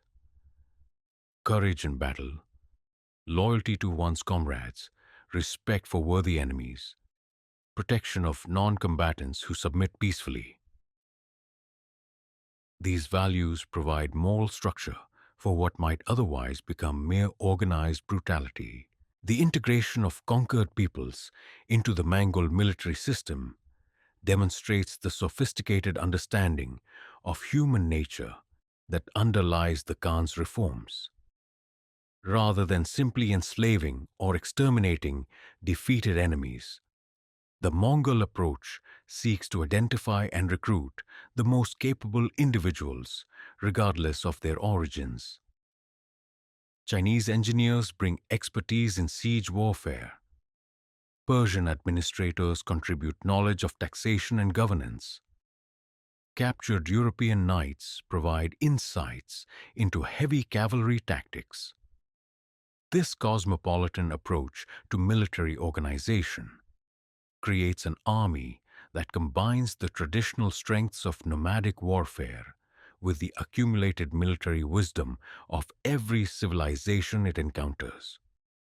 Your own position within this evolving structure reflects both continuity and change. The basic skills that made you an effective tribal warrior, your mastery of horse and bow, your ability to endure hardship, your courage in combat, remain as valuable as ever. But they are now enhanced by training in new techniques and technologies, supplemented by knowledge gained from foreign experts and directed toward objectives far more ambitious than anything your ancestors could have conceived. The logistics of maintaining such a massive military force in constant motion across vast distances would challenge even modern armies. Yet the Mongol system handles these complexities with elegant efficiency. Each warrior is responsible for maintaining multiple horses, ensuring that the army's mobility, its greatest tactical advantage, is never compromised by the exhaustion of mounts. Supply trains, protected by dedicated guard units and supplemented by local procurement, keep the force supplied with arrows, equipment, and the specialized materials needed for siege warfare. Communication across the army's extended formations relies on systems perfected through generations of nomadic life, but adapted to imperial scale. Signal fires, messenger relays, and standardized horn calls enable commanders to coordinate movements across hundreds of miles of terrain with a speed and precision that enemy forces find almost supernatural. Orders issued by the Great Khan can reach subordinate units within hours, allowing for tactical adjustments that keep enemies constantly off balance.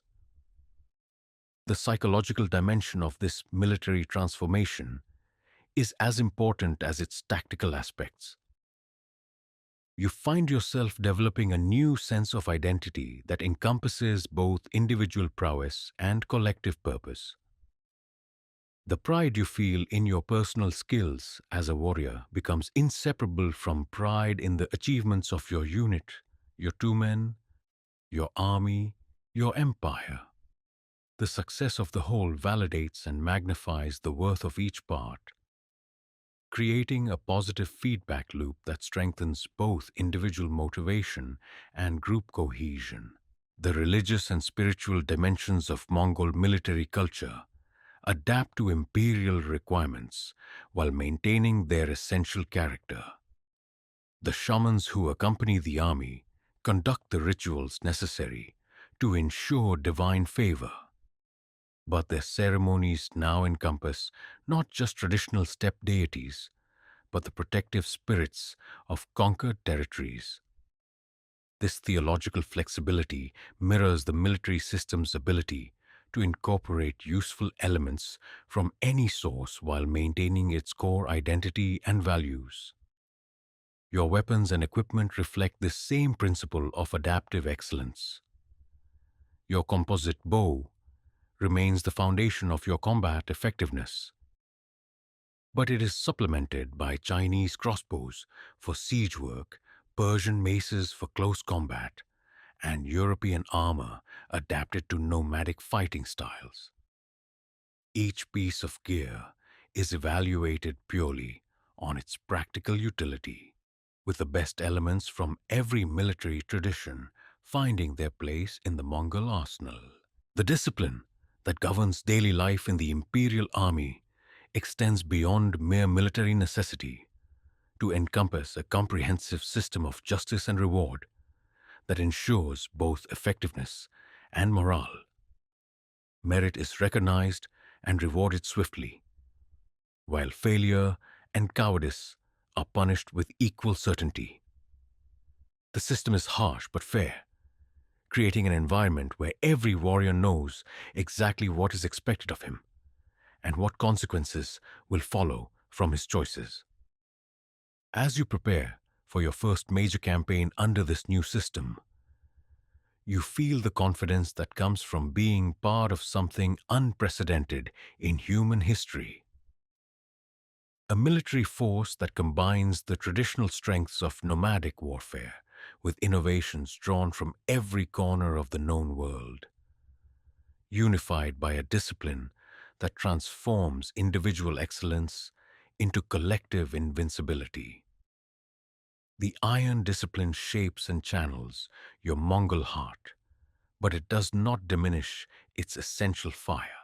Instead, it creates the perfect fusion of organized power and warrior spirit that will carry the banners of the great Khan to the ends of the earth.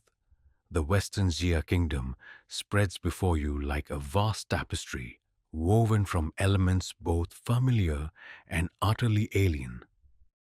For the first time in your life, you look upon cities, those strange concentrations of humanity that your nomadic ancestors have always regarded with a mixture of awe and suspicion.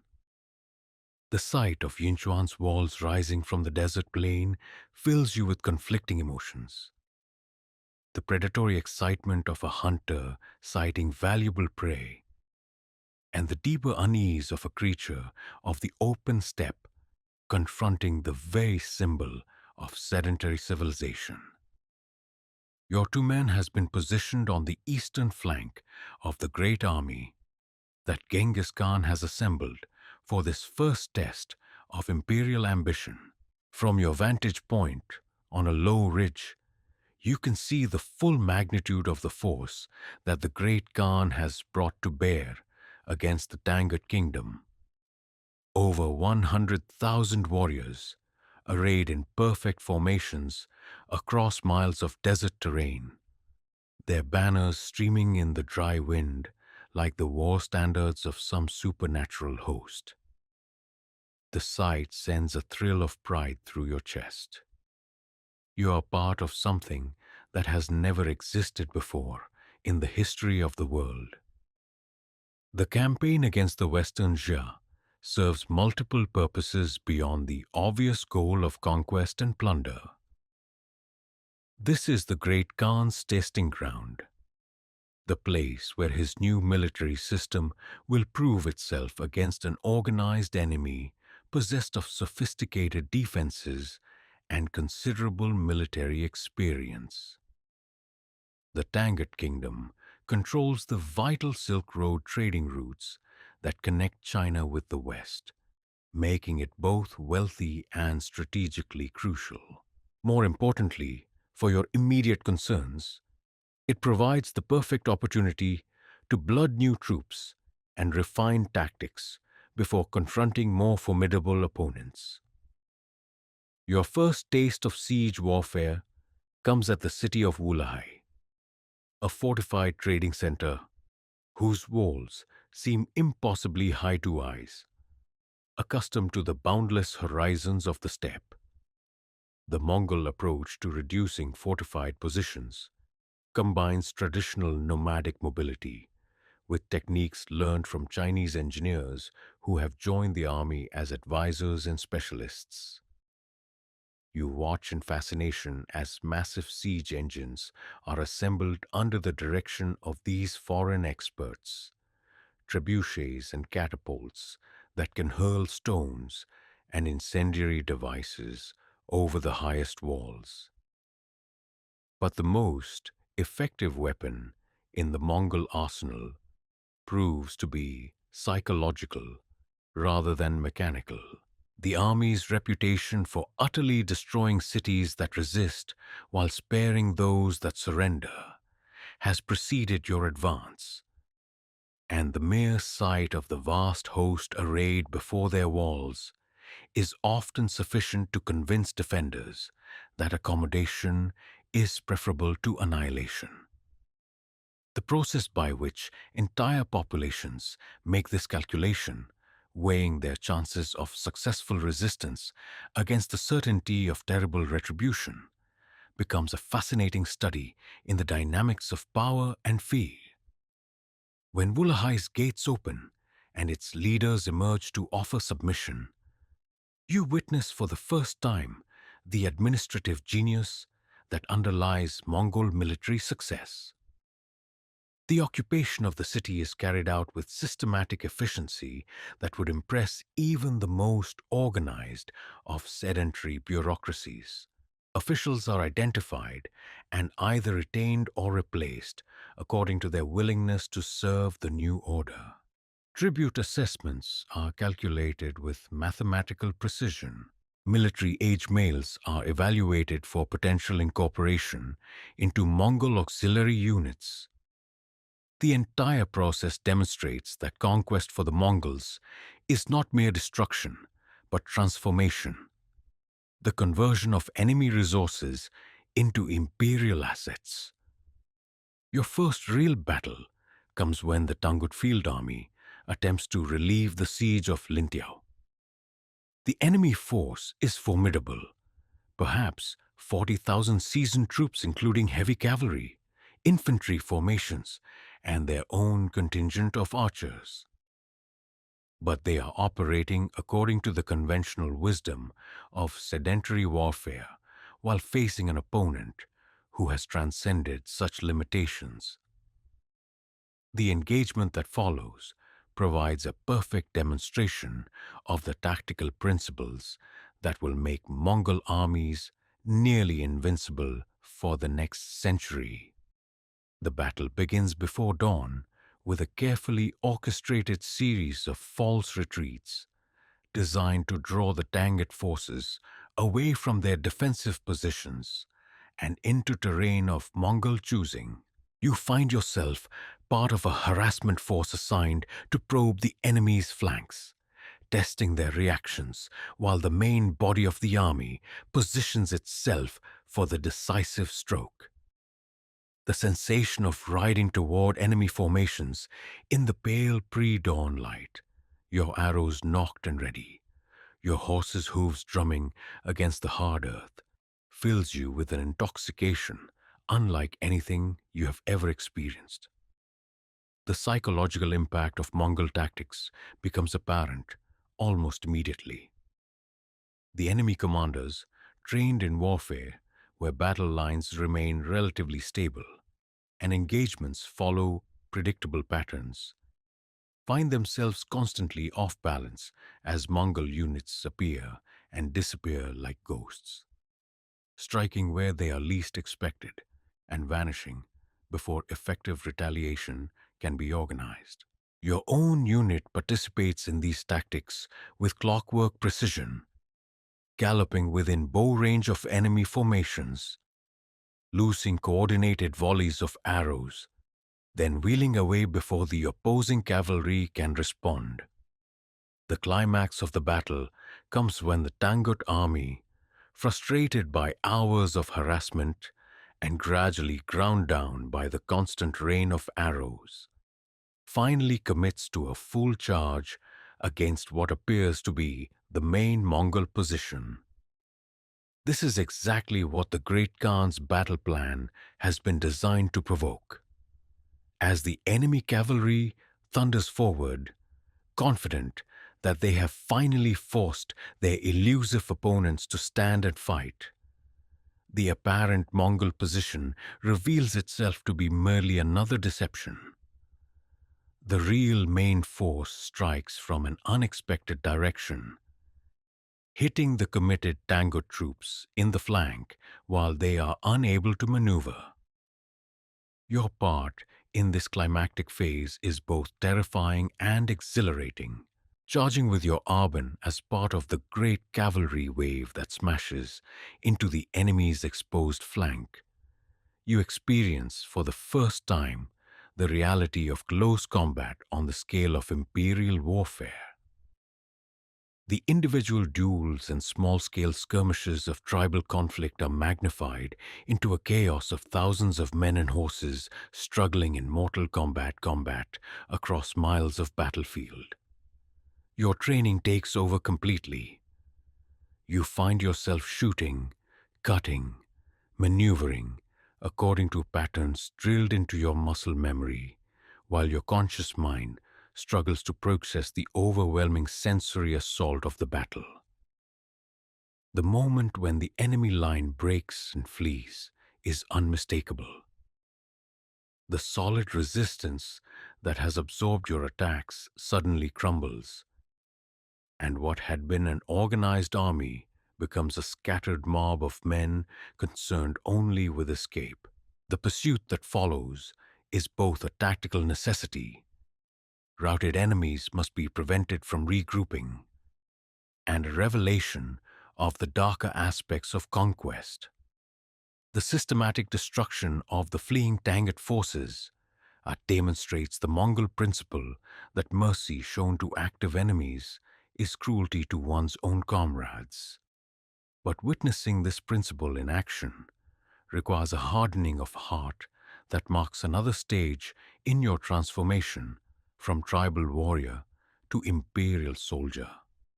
The aftermath of the battle provides your first real understanding of conquest as a comprehensive process, rather than merely a military event. The Mongol army systematically gathers intelligence about enemy capabilities and resources, processes prisoners according to their potential value, and begins the administrative work of incorporating new territories into the growing empire. You watch Chinese scribes working alongside Mongol administrators to catalog captured equipment and assess the economic potential of conquered regions. The spoils of victory are distributed according to principles that balance individual reward with collective benefit. Your own share of the plunder — silver coins, silk fabric, and a beautifully crafted Tangut saber — represents wealth beyond anything your family possessed during your nomadic youth.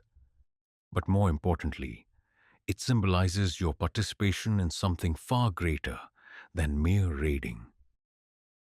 This is not the temporary acquisition of goods that will be consumed or traded away, but the systematic accumulation of resources that will fuel further conquest on an ever-expanding scale.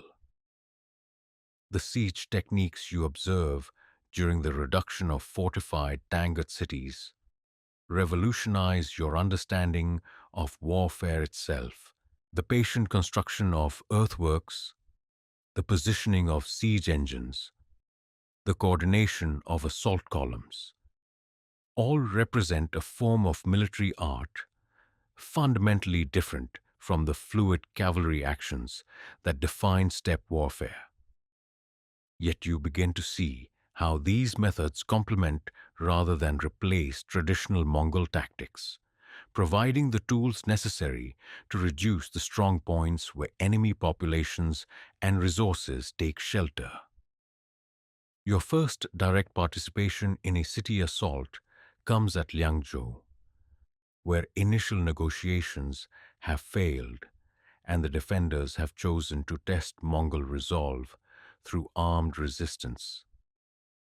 The experience of fighting within the confines of city streets, where the open mobility that is your greatest advantage becomes impossible, requires fundamental adjustments to everything you have learned about combat.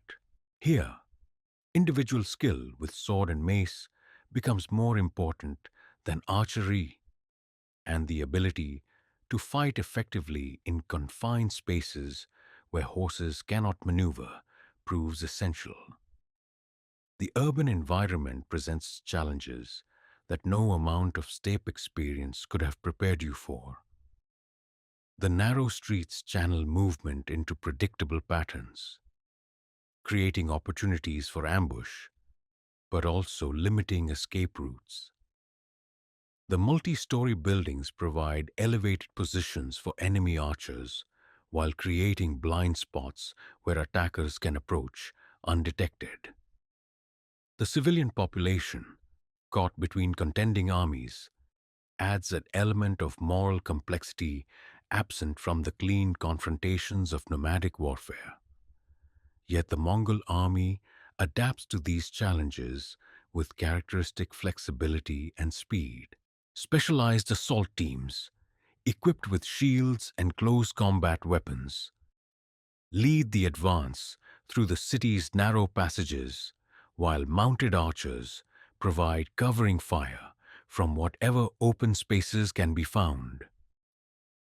The systematic clearing of buildings follows procedures developed through hard experience, with each structure treated as a potential fortress requiring careful reduction. The fall of Liangzhou marks a turning point in your understanding of what the Mongol Empire is capable of achieving.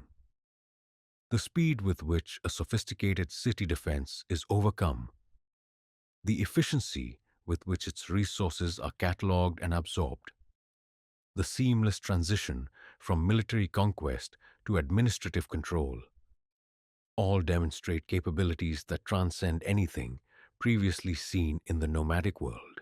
You begin to comprehend that the great Khan's vision of universal empire is not merely the ambitious dream of a charismatic leader, but a practical possibility supported by unprecedented organizational and military innovation.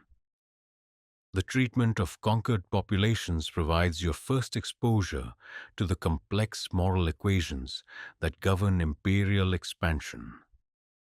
The Mongol policy of offering mercy to those who submit voluntarily while devastating those who resist creates powerful incentives for cooperation. But implementing this policy requires constant judgments about degrees of resistance and levels of appropriate response. You watch Mongol administrators distinguishing between populations that merit incorporation into the empire and those that must be dispersed or eliminated as potential sources of future rebellion. The Western Xia campaign also introduces you to the broader strategic thinking that guides Mongol military planning. The conquest of this relatively small kingdom serves not just as an end in itself, but as preparation for far more ambitious undertakings.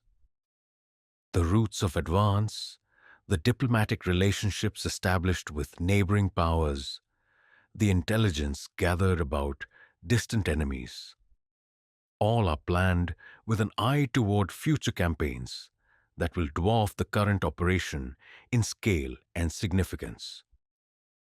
Your own development as a warrior during this first major campaign reflects the broader transformation occurring throughout the Mongol army. The skills that made you effective in tribal warfare, individual prowess, small unit tactics, intimate knowledge of your immediate comrades, remain valuable but are supplemented by new capabilities essential for imperial military operations. You learn to coordinate with units you have never served with before, to adapt to rapidly changing tactical situations, to function effectively as part of military operations involving tens of thousands of participants. The religious dimension of conquest takes on new meaning as you witness the systematic incorporation of foreign spiritual traditions into the expanding Mongol worldview. The Tangut Buddhist monasteries, rather than being destroyed, are often preserved and their monks invited to demonstrate their rituals to Mongol shamans curious about different approaches to divine communication. This religious tolerance reflects not just pragmatic politics, but a genuine belief that all authentic spiritual practices ultimately serve the same divine forces, though they may express that service through different forms and ceremonies. The logistical achievements of the Western Xia campaign provide perhaps the most impressive demonstration of Mongol organizational capabilities. Maintaining an army of over 100,000 warriors in constant motion across hundreds of miles of often hostile territory, while simultaneously conducting siege operations that require specialized equipment and expertise, represents a logistical feat that challenges comparison with anything achieved by previous military organizations. The integration of captured resources with existing supply systems, the coordination of multiple columns moving along different routes, the maintenance of communication across vast distances, all function with a smoothness that suggests capabilities far beyond those of any previous nomadic confederation. As the campaign draws toward its successful conclusion with the submission of the Tangut kingdom and the incorporation of its territories into the growing Mongol Empire, you find yourself fundamentally changed by the experience.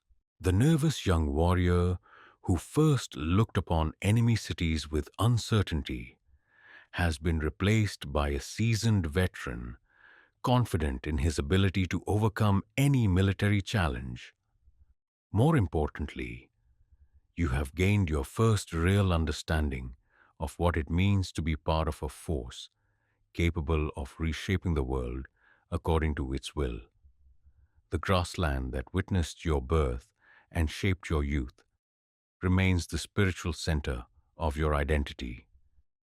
But you now understand that your destiny lies beyond its familiar horizons. The first taste of conquest has revealed possibilities that dwarf the traditional ambitions of nomadic warfare, opportunities for achievement and advancement that exist only within the context of the growing empire. As you prepare for the next phase of expansion, you carry with you not just the satisfaction of victory, but the intoxicating knowledge that you have participated in the beginning of something unprecedented in human history. The Western Jia campaign ends not with the simple conclusion of a successful raid, but with the integration of a conquered kingdom into an expanding imperial system. You have learned that Mongol conquest is not mere destruction, but transformation, not just the seizure of wealth, but the systematic conversion of enemy territories into imperial assets. This understanding will serve you well in the greater challenges that lie ahead. As the great Khan's ambitions turn toward prizes far more formidable than the Tangut kingdom, toward the ancient empires whose fall will announce to the world that a new age has begun. The Great Wall appears on the horizon like a stone serpent writhing across the mountains, its ancient ramparts stretching beyond the limits of vision in both directions. For generations, your people have gazed upon this barrier from the northern steppes, seeing in its massive stones and watchtowers the physical manifestation of everything that separates the nomadic world from the settled civilizations of the South.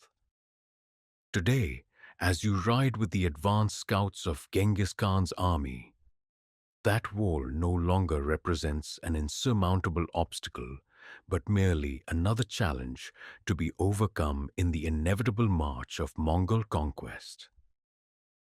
The campaign against the Jin dynasty represents a fundamental escalation in the scope and ambition of imperial warfare.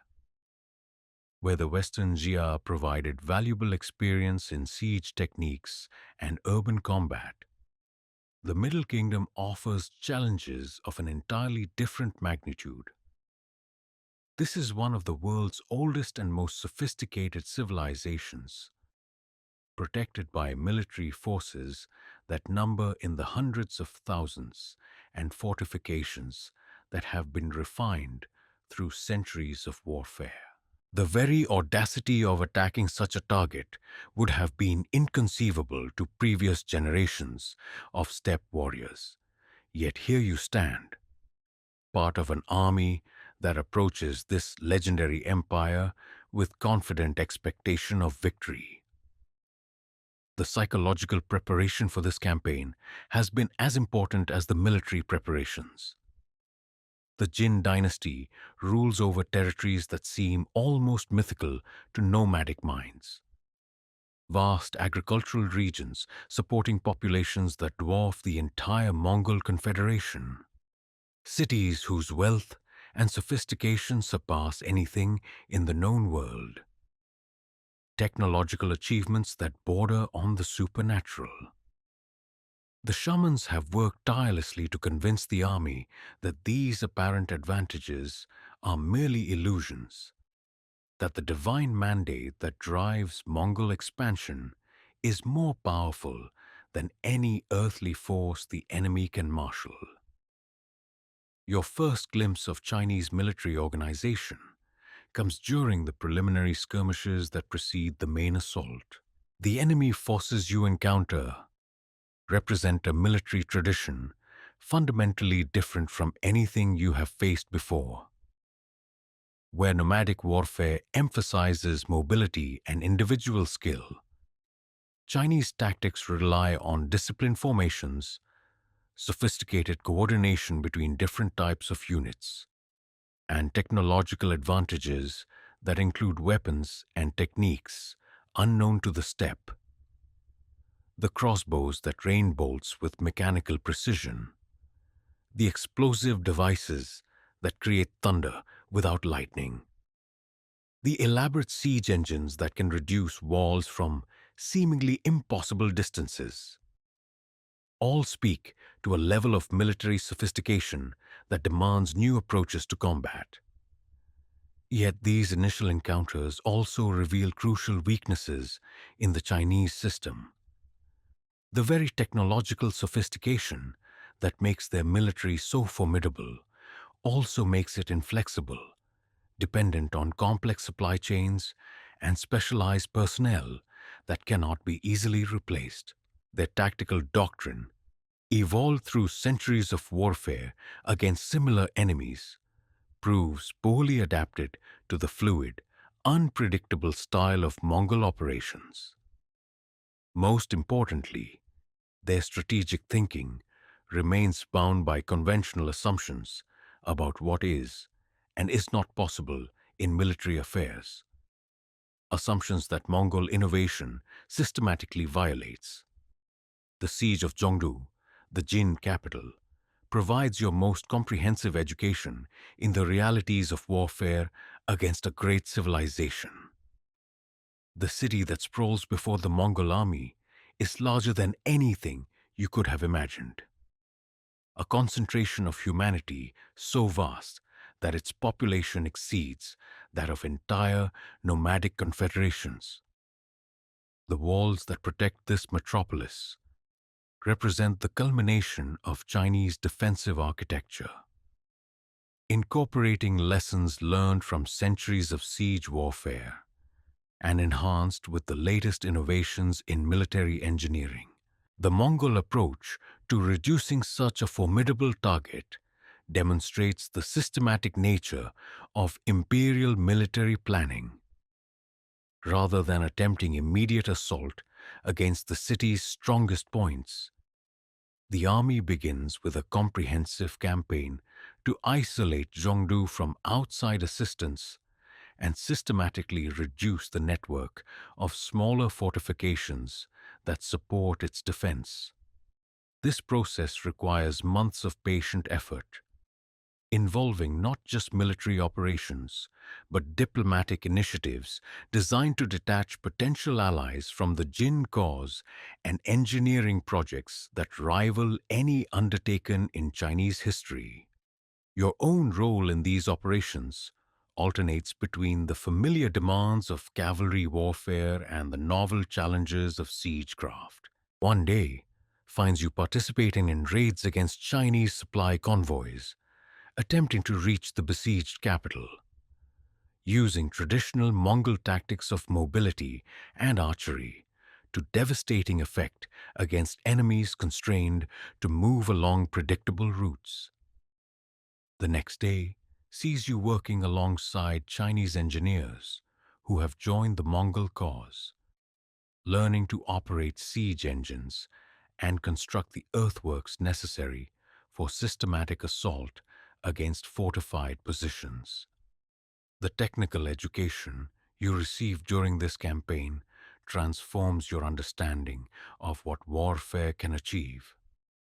The massive trebuchets that hurl stones weighing hundreds of pounds across seemingly impossible distances operate according to principles of mechanical advantage that seem almost magical to minds raised in the simple world of nomadic technology.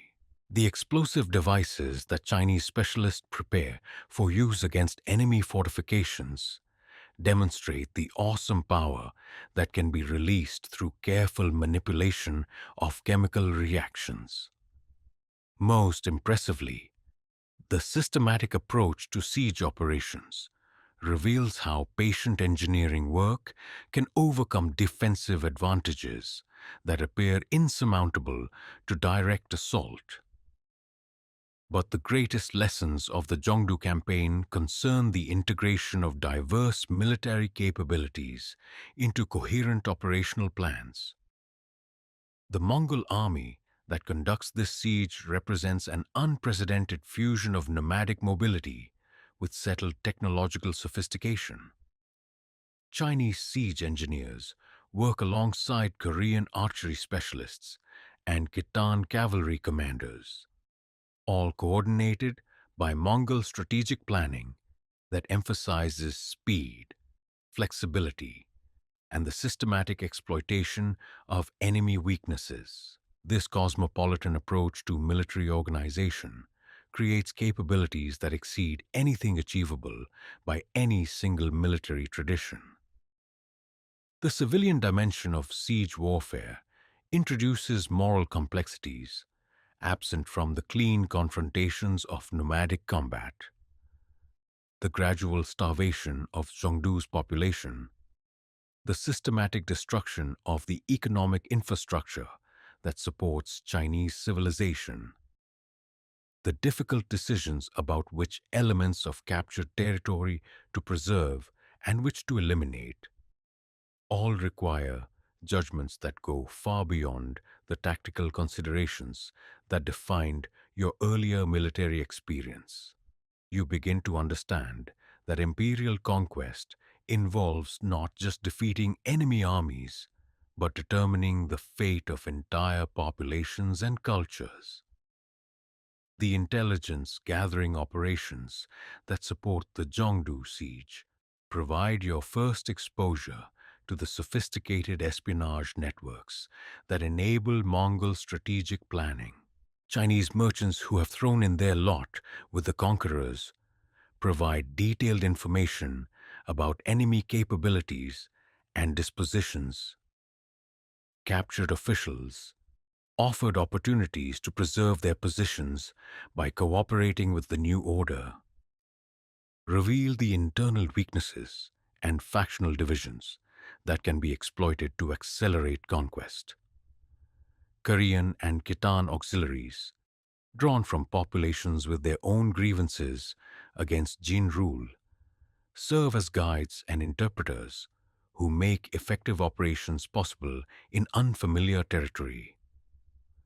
The fall of Zhongdu, when it finally comes, represents not just a military victory, but a psychological watershed that announces to the world that no civilization, regardless of its apparent strength or ancient prestige, can stand against the Mongol war machine.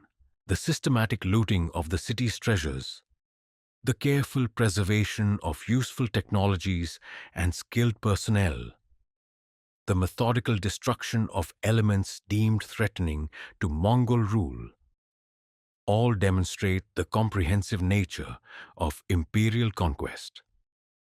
This is not mere raiding for immediate gain, but the systematic conversion of enemy resources into imperial assets. Your personal share of the wealth captured at Zhongdu would have made you rich beyond the dreams of nomadic avarice, but more important than material reward is the psychological transformation that comes from participating in such an unprecedented achievement. The nervous uncertainty that marked your first confrontation with Chinese military power has been replaced by confident understanding of imperial capabilities. You have learned that Mongol methods, properly applied, can overcome any defense and defeat any enemy, regardless of their apparent advantages in numbers, technology, or fortification. The administrative challenges that follow military conquest provide education in the complexities of imperial governance. The territories captured from the Jin dynasty cannot simply be abandoned after their wealth has been extracted. They must be integrated into the growing empire in ways that maximize their contribution to future military operations while minimizing the risks of rebellion or administrative collapse. This requires sophisticated understanding of Chinese social structures, economic systems, and cultural traditions. Knowledge that must be acquired quickly by an army whose leaders were raised in the very different world of nomadic society. The technical innovations adopted from Chinese sources during this campaign permanently changed the character of Mongol military operations. The siege engines that proved so effective against Chinese fortifications will be carried to future battlefields across Asia and Europe. The explosive devices that terrorize Chinese defenders will become standard elements of Mongol siege craft. Most importantly, the systematic approach to intelligence gathering and operational planning learned during the Zhongdu campaign will be applied to future conquests on an ever-expanding scale. As the campaign against the Jin dynasty moves toward its successful conclusion, you find yourself part of an army that has fundamentally transcended its nomadic origins without abandoning the essential qualities that made Mongol military success possible. The mobility, archery skills, and warrior ethos that define steppe warfare remain central to imperial operations, but they have been enhanced by technological innovations and organizational methods drawn from the most sophisticated civilizations of the settled world. This fusion creates military capabilities unprecedented in human history. The perfect combination of nomadic flexibility with settled technological power. The shadows of the Middle Kingdom no longer inspire the awe and uncertainty that marked your first approach to Chinese territory. Instead, they represent the first of many great civilizations that will fall before the advancing banners of Mongol conquest, each contributing its own innovations and resources to an empire that grows stronger with every victory. The campaign that began as an audacious assault against an apparently superior enemy has ended as a demonstration of imperial capabilities that transcend any previous conception of what military force can achieve. The first breach in the Great Wall opens before you like a wound in the body of an ancient dragon, revealing the soft agricultural lands that lie beyond this legendary barrier.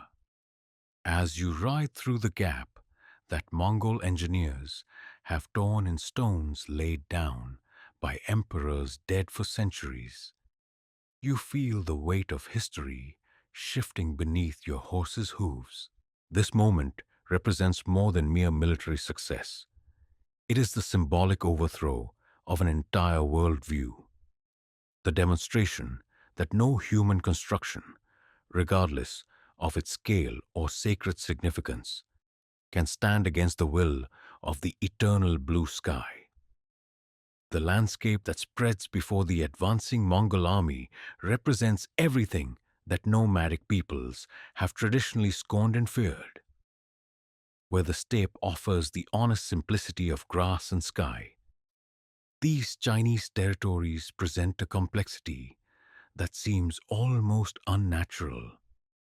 Geometric fields, divided by artificial boundaries, villages clustered around permanent structures, roads that impose human will upon the natural contours of the land. Yet you are beginning to understand that this apparent weakness conceals sources of strength that nomadic societies have never possessed.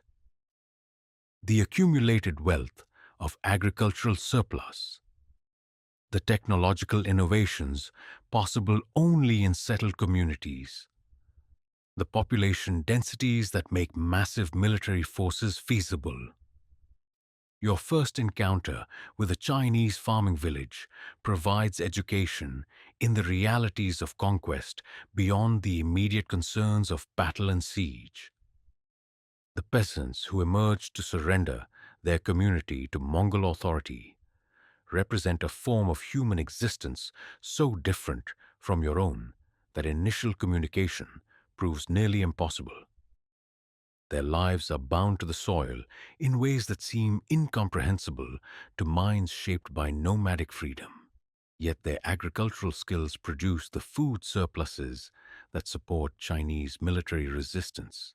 The question of how to incorporate such populations into the Mongol system while maintaining their productive capacity becomes one of the central challenges of imperial administration.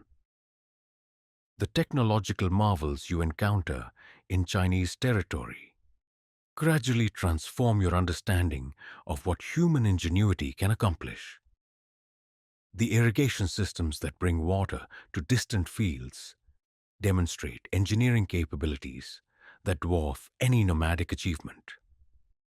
The workshops where skilled artisans produce weapons, tools, and luxury goods reveal manufacturing techniques that seem almost magical in their complexity.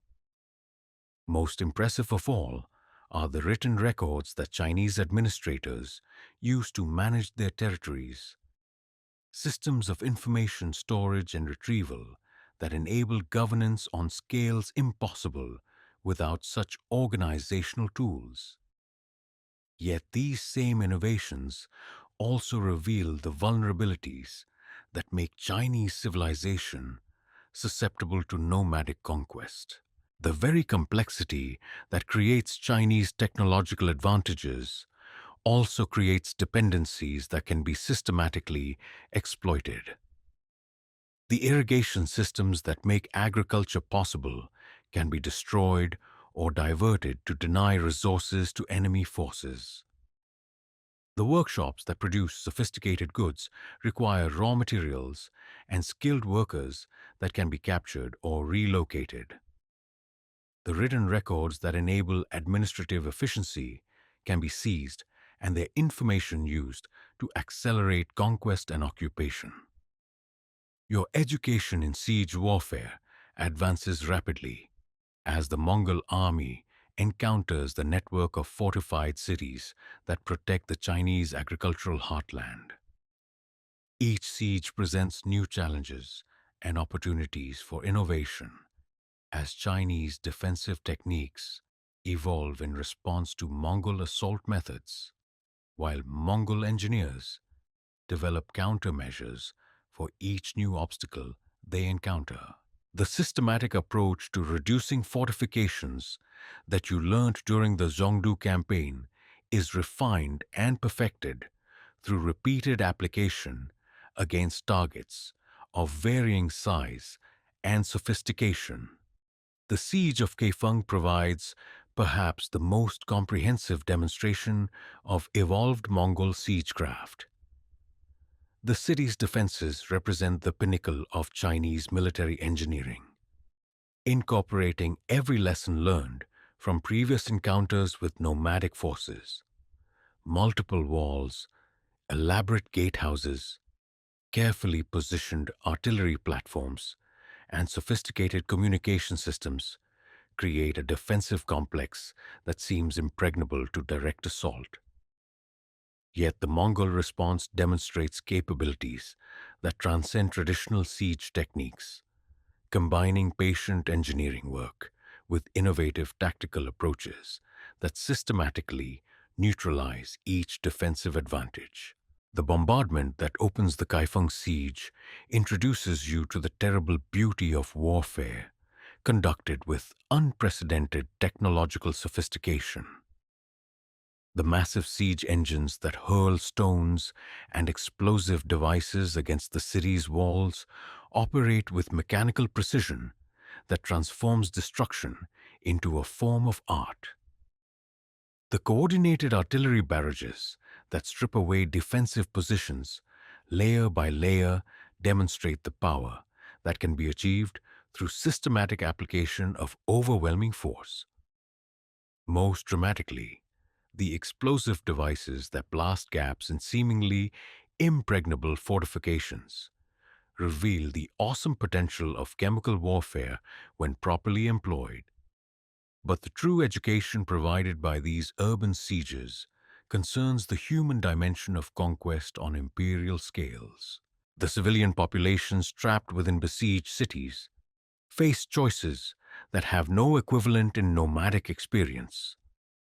Whether to endure the gradual starvation and bombardment that characterize prolonged siege, whether to attempt desperate sorties that offer slim chances of escape, whether to surrender and trust in Mongol promises of mercy for those who submit without resistance. Your observations of how different populations respond to these pressures provide crucial insights into the psychology of conquest and the factors that determine whether occupied territories will remain peaceful or require constant military oversight. The moment when Kaifeng's gates finally open and its leaders emerge to offer formal surrender provides your most vivid experience of the administrative efficiency that enables Mongol imperial expansion. Within hours of the city's fall, Mongol administrators begin the systematic cataloging of captured resources, the evaluation of civilian populations for their potential contributions to imperial purposes, and the establishment of new governmental structures that will integrate the conquered territory into the growing empire. The speed and thoroughness of this process demonstrate organizational capabilities that rival any achieved by previous conquerors. Your own role in these administrative operations provides education in the complexities of imperial governance that extend far beyond military concerns. The assessment of captured Chinese officials to determine which can be trusted with positions in the new order requires judgments about character and capability that go beyond anything demanded in nomadic society. The evaluation of Chinese technological innovations to determine which should be adopted for Mongol use involves understanding sophisticated manufacturing processes and engineering principles. Most challenging of all, the integration of Chinese military specialists into Mongol forces requires overcoming cultural barriers and establishing trust between traditional enemies. The wealth that flows from each conquered Chinese city represents resources on scales that dwarf anything previously imagined in nomadic society. The silk, porcelain, precious metals, and exotic goods that fill Mongol treasure wagons would have made any tribal chief the envy of the entire steppe. Yet these riches represent merely the immediate fruits of conquest, rather than its ultimate strategic value. The real treasure lies in the human resources, technological capabilities, and organizational knowledge that can be extracted from Chinese civilization and applied to future imperial expansion.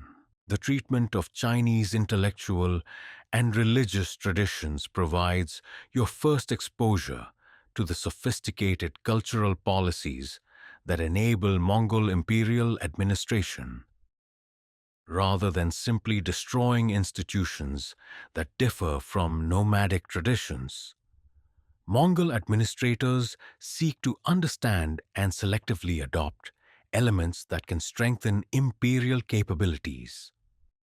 Chinese scholars are invited to demonstrate their knowledge of astronomy, mathematics, and engineering. Buddhist and Taoist monks are encouraged to explain their spiritual practices and philosophical insights. Confucian administrators are evaluated for their potential contributions to imperial governance. This systematic cultural investigation creates opportunities for innovation that purely destructive conquest could never provide. The intelligence networks that enable Mongol strategic planning reached new levels of sophistication during the Chinese campaigns. Chinese merchants, seeking to preserve their commercial interests under the new order, provide detailed information about distant territories and potential future targets. Captured Chinese officials offered opportunities to serve the empire in return for their expertise, revealed the internal weaknesses and strategic vulnerabilities of neighboring kingdoms. Korean and Japanese trading missions, attempting to establish relationships with the new power that dominates East Asia, inadvertently provide intelligence about regions that may become future objects of Mongol attention. As the campaign beyond the Great Wall moves toward its successful conclusion, you find yourself fundamentally changed by exposure to the complexities of conquest on imperial scales. The straightforward military challenges that characterized nomadic warfare have been replaced by multifaceted problems that require understanding of technology, administration, diplomacy, and cultural integration. Your identity as a Mongol warrior remains central to your sense of self, but it has been enhanced by knowledge and capabilities that transcend anything achievable within traditional nomadic society. The agricultural lands that seemed so alien during your first ventures beyond the Great Wall now appear as valuable imperial assets rather than incomprehensible foreign territory. You have learned to see Chinese technological innovations not as threatening manifestations of sedentary weakness, but as tools that can be adapted to enhance Mongol military capabilities. Most importantly, you have gained understanding of how systematic conquest can transform enemy resources into imperial advantages, creating a positive feedback loop that makes each victory easier than the last. The Great Wall itself, once the symbol of an insurmountable barrier between nomadic and sedentary worlds, now serves as a monument to the obsolescence of such divisions. The stones that Chinese emperors hoped would preserve their civilization forever have become mere historical curiosities, interesting reminders of a time when geographical barriers could determine the limits of imperial expansion. The breach that Mongol forces have torn in this ancient fortification will never be repaired. Not because Chinese engineering capabilities are inadequate, but because the strategic realities that once made such barriers necessary have been permanently transformed by Mongol military innovation. The vast expanse of Central Asia stretches before the Mongol army like an ocean of sand and stone. Its ancient trading cities scattered across the desert like islands waiting to be claimed by the approaching storm. You ride with the advance columns of what will become the most devastating military campaign in human history. Though you cannot yet comprehend the full magnitude of the destruction that your arrows will help unleash upon the Khwarezmid Empire, the pursuit that began as a quest for justice will transform into an apocalypse that reshapes the Islamic world forever. The origins of this campaign lie in betrayal and miscalculation that reveals the fatal weaknesses of traditional diplomacy when confronted with imperial Mongol power. The caravan of Mongol merchants slaughtered by Khwarezmian officials at Otrar was not merely a commercial venture, but a diplomatic mission designed to establish peaceful trading relationships between the growing Mongol Empire and the Islamic world. The insult delivered with their deaths, the calculated humiliation of burning their goods and parading their severed heads, represents the kind of challenge that no Khan who aspires to universal dominion can allow to pass unanswered. Genghis Khan's response to this provocation demonstrates the systematic nature of imperial Mongol planning. Rather than launching immediate retaliation while emotions run high, the Great Khan spends months gathering intelligence about Khwarezmian capabilities, assembling the largest army in Mongol history, and developing operational plans that will ensure not just victory, but the kind of comprehensive destruction that will serve as an eternal warning to future enemies. The force that finally moves westward across the steppes represents the full military potential of the empire. Nearly 200,000 warriors, supported by the most sophisticated logistical and engineering capabilities that Mongol innovation has produced. Your own preparation for this campaign includes training in desert warfare techniques that extend far beyond anything learned during the Chinese expeditions. The Khwarezmid territories encompass some of the most challenging terrain on Earth. Vast deserts where water sources are separated by hundreds of miles. Mountain passes where winter cold can kill armies. River valleys where flash floods can eliminate entire columns without warning. The logistics of maintaining such a massive force across such distances while preserving the mobility that makes Mongol tactics effective requires innovations in supply management, route planning, and operational coordination that push imperial capabilities to their absolute limits. The psychological dimension of the campaign becomes apparent even before the first battle. As news of the approaching Mongol army spreads throughout the Islamic world, the reputation that Mongol forces have acquired during their Chinese conquests, their seemingly supernatural mobility, their devastating effectiveness in siege warfare, their systematic destruction of cities that resist their advance, creates a terror that proves as valuable as any military weapon.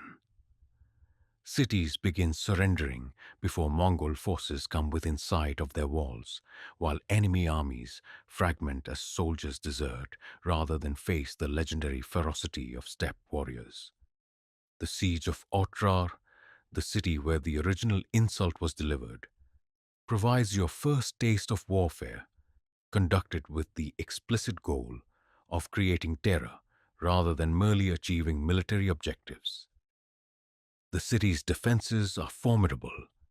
Massive walls built to withstand siege, experienced garrison troops, adequate supplies for a prolonged defense. But none of these advantages can protect against the methodical fury that Genghis Khan has brought to bear against this symbol of Khwarezmian arrogance. The siege engines that batter the city's walls day and night demonstrate technological capabilities that the defenders cannot match, while the systematic elimination of all relief forces ensures that no outside assistance can reach the doomed garrison. When Otrar finally falls, the retribution that follows serves notice to the entire Islamic world that the old rules of warfare no longer apply. Every man, woman, and child in the city is systematically executed, their bodies piled in pyramids that will serve as monuments to Mongol justice. The irrigation systems that made the region's agriculture possible are deliberately destroyed, ensuring that the land itself will bear witness to the consequences of defying imperial will. The governor who ordered the original massacre of Mongol merchants is executed by having molten gold poured into his eyes and mouth, a form of poetic justice that demonstrates both Mongol creativity in punishment and their understanding of the symbolic dimensions of terror. Yet even this comprehensive destruction pales beside the larger campaign that follows. As the Mongol army divides into multiple columns that strike simultaneously across the breadth of the Khwarezmid Empire, you begin to understand that you are participating in something unprecedented in human history. Not merely conquest, but the systematic elimination of an entire civilization. The speed with which ancient cities fall to Mongol assault, the thoroughness with which their populations are exterminated, the methodical destruction of the agricultural and commercial infrastructure that sustained Islamic civilization in Central Asia, all demonstrate capabilities that transcend anything achieved by previous conquerors. The siege of Bukhara provides your most comprehensive education in the psychology of systematic terror. This ancient center of Islamic learning, with its magnificent libraries and renowned scholars, represents everything that Islamic civilization has achieved in the way of intellectual and spiritual development. The speed with which its seemingly impregnable defenses are overcome by Mongol assault techniques leaves the population stunned and demoralized. But the real psychological impact comes from what follows the military conquest. The systematic burning of Bukhara's libraries, with their irreplaceable collections of manuscripts representing centuries of Islamic scholarship, serves purposes that extend far beyond mere destruction of enemy resources. This is psychological warfare conducted on a civilizational scale, designed to demonstrate that not even the most sacred and cherished achievements of enemy culture will be preserved if they choose to resist Mongol authority. The scholars and clerics who are forced to watch their life's work reduced to ashes receive a lesson in the futility of opposing imperial will that they will carry to whatever corners of the Islamic world survive the current campaign. Your own participation in these operations requires a psychological adaptation that transforms your understanding of what it means to be a warrior. The individual combat skills that defined nomadic warfare remain important, but they are now applied within the context of operations designed to achieve strategic, rather than merely tactical objectives.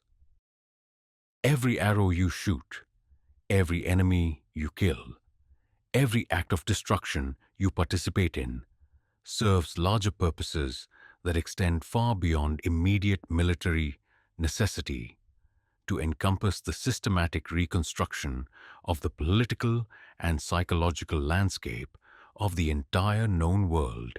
The administrative efficiency that accompanies Mongol destruction demonstrates the sophisticated planning that underlies apparently chaotic campaigns of terror, the selection of which populations to eliminate and which to preserve for their specialized skills follows careful calculations about their potential contributions to imperial objectives. The systematic cataloging of captured resources, the evaluation of local technological innovations, the assessment of geographical features for their strategic significance, all proceed according to established procedures that maximize the long-term benefits of conquest while minimizing the administrative burdens of occupation. The Siege of Samarkand, the crown jewel of the Khwarezmid Empire, provides the climactic demonstration of what Mongol military capabilities can achieve when applied with systematic determination. The city's defenses represent the pinnacle of Islamic military engineering. enhanced by the desperate resolve of garrison troops who understand that surrender offers no hope of survival. The siege techniques employed against these formidable obstacles incorporate every innovation developed during previous campaigns, refined and intensified to levels that render traditional defensive concepts obsolete. The bombardment that reduces Samarkand's walls combines mechanical and chemical warfare in ways that terrorize even experienced soldiers. The massive siege engines that hurl stones weighing several hundred pounds operate with such mechanical precision that they can target individual buildings within the city, while the explosive devices that blast gaps in defensive walls create destruction that seems supernatural to minds unprepared for such technological sophistication. Most psychologically devastating of all are the incendiary weapons that set entire city districts ablaze, creating firestorms that make organized resistance impossible. When Samarkand finally falls, the systematic extermination of its population serves as the ultimate demonstration of what awaits any who dare to resist the Mongol advance. The techniques of mass execution that have been refined during previous sieges are applied with industrial efficiency that eliminates nearly 250,000 people within a matter of days. The craftsmen and scholars whose skills might serve imperial purposes are separated from the general population and relocated to distant parts of the empire, while the rest face deaths that range from swift beheading to more elaborate forms of execution designed to maximize the psychological impact on any survivors. The wealth captured at Samarkand represents the accumulated treasures of centuries of Islamic trade and conquest. Gold, silver, precious stones, exotic spices, fine textiles, and artistic treasures beyond anything previously imagined. Yet even these material rewards pale beside the strategic advantages gained through the systematic destruction of Islamic military power in Central Asia. The elimination of the Khwarezmid Empire removes the last major obstacle to Mongol expansion westward, opening routes that will eventually carry imperial armies to the gates of Europe while demonstrating to potential enemies throughout the known world that no power, regardless of its apparent strength or ancient prestige, can stand against the fury of the steppe when properly organized and directed.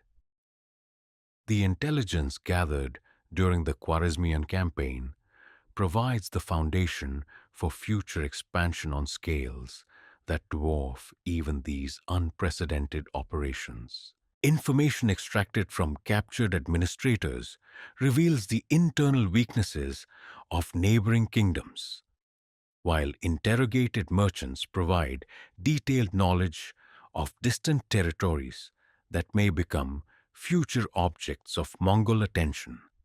Most valuable of all are the routes, techniques, and logistical capabilities developed during this campaign. Knowledge that will enable future armies to traverse the vast distances between the Mongol homeland and the civilizations of Europe and the Middle East.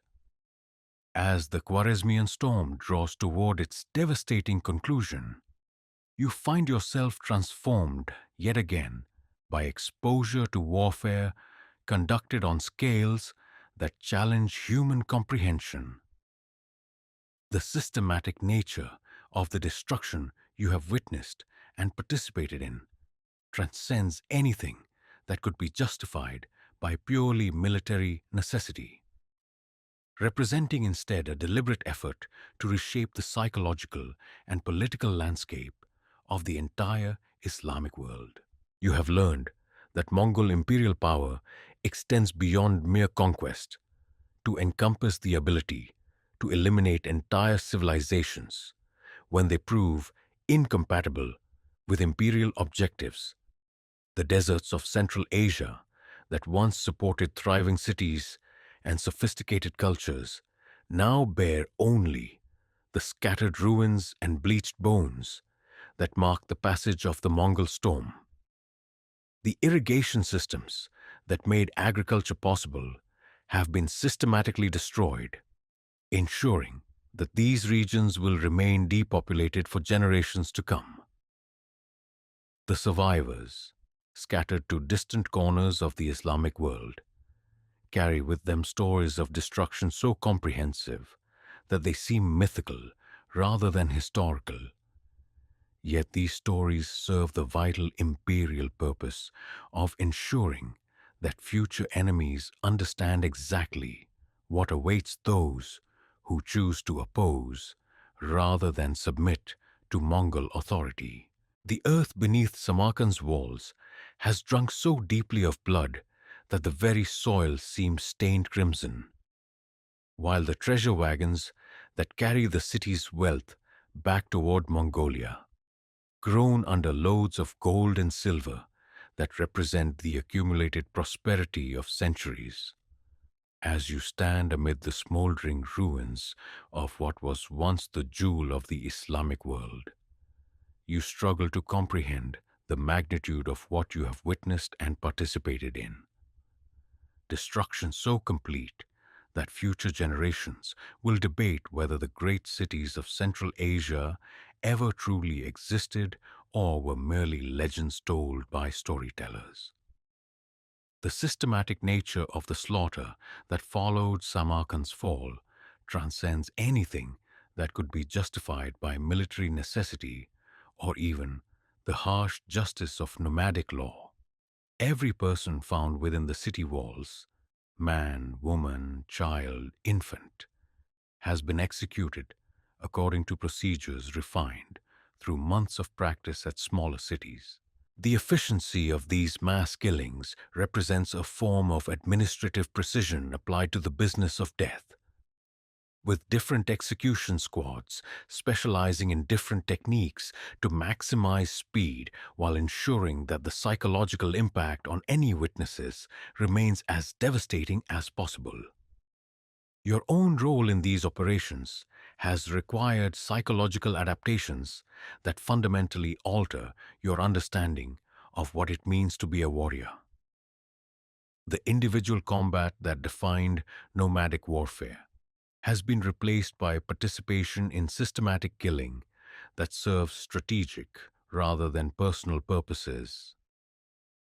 Each life you take contributes to a larger pattern designed to demonstrate that resistance to Mongol authority carries consequences so severe that entire civilizations will choose submission rather than face the alternative.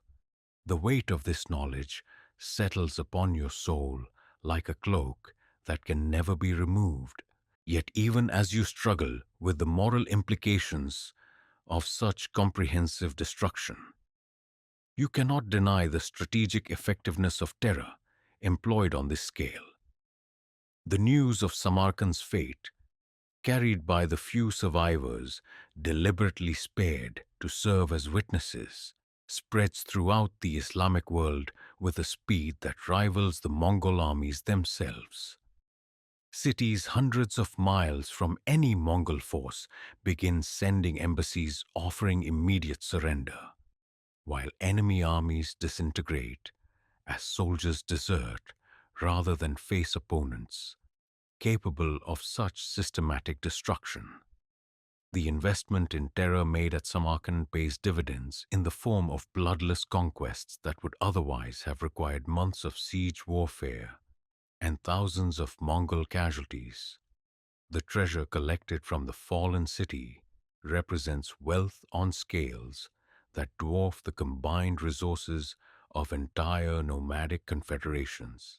The gold alone, bars, coins, jewelry, and ornamental objects, fills dozens of wagons and represents more precious metal than most steppe warriors would see in a dozen lifetimes.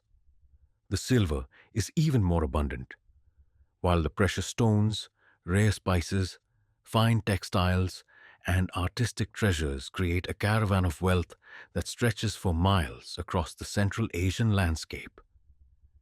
Yet even these material rewards pale beside the technological knowledge and skilled personnel that have been captured along with the city's riches. The craftsmen and engineers selected for preservation rather than execution represent intellectual capital more valuable than any amount of gold or silver. Chinese siege specialists who had been working for the Khwarezmian court bring knowledge of explosive techniques that enhance Mongol capabilities in urban warfare. Persian administrators possess expertise in taxation and governance that will prove essential for managing conquered territories. Islamic scholars carry astronomical and mathematical knowledge that opens new possibilities for navigation and engineering. The systematic identification and preservation of such specialists demonstrates the sophisticated understanding of imperial needs that underlies apparently chaotic campaigns of destruction. The weapons and equipment captured at Samarkand provide insights into military technologies that complement and enhance traditional Mongol capabilities. The crossbows used by Islamic infantry forces incorporate design innovations that improve accuracy and rate of fire. The armor worn by enemy cavalry combines protection with mobility in ways that influence Mongol equipment development. Most importantly, the siege engines and explosive devices employed in the city's defense are systematically studied and reverse engineered to enhance Mongol assault capabilities for future campaigns. The intelligence gathered from captured documents and interrogated prisoners reveal strategic information about territories and enemies far beyond the immediate theater of operations. Maps showing trade routes that connect Central Asia with India and the Middle East identify potential invasion routes for future campaigns. Administrative records detail the resources and military capabilities of neighboring kingdoms. Diplomatic correspondence reveals the alliances and enmities that shape the political landscape of regions that may soon face Mongol attention. This information will prove as valuable as any material treasure in planning the next phases of imperial expansion. The systematic destruction of Samarkand's infrastructure serves purposes that extend beyond immediate military necessity to encompass long-term strategic objectives. The deliberate demolition of the city's irrigation systems ensures that the region cannot quickly recover its agricultural productivity, preventing any future enemy from using these territories as a base for operations against Mongol holdings. The burning of workshops and markets eliminates economic resources that might otherwise support resistance movements. The comprehensive destruction of defensive fortifications removes obstacles that could impede future Mongol movements through the region. Yet the most profound impact of the Samarkand operation lies in its psychological and cultural dimensions. The systematic burning of the city's libraries, with their irreplaceable collections of Islamic scholarship, represents an assault on the intellectual foundations of an entire civilization. The destruction of mosques and religious schools demonstrates that not even the most sacred institutions will be preserved if they serve populations that choose resistance over submission.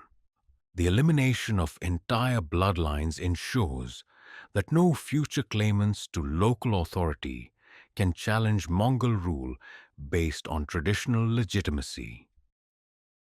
The administrative procedures that govern the distribution of captured wealth reflect the sophisticated understanding of motivation and reward that enables Mongol military effectiveness.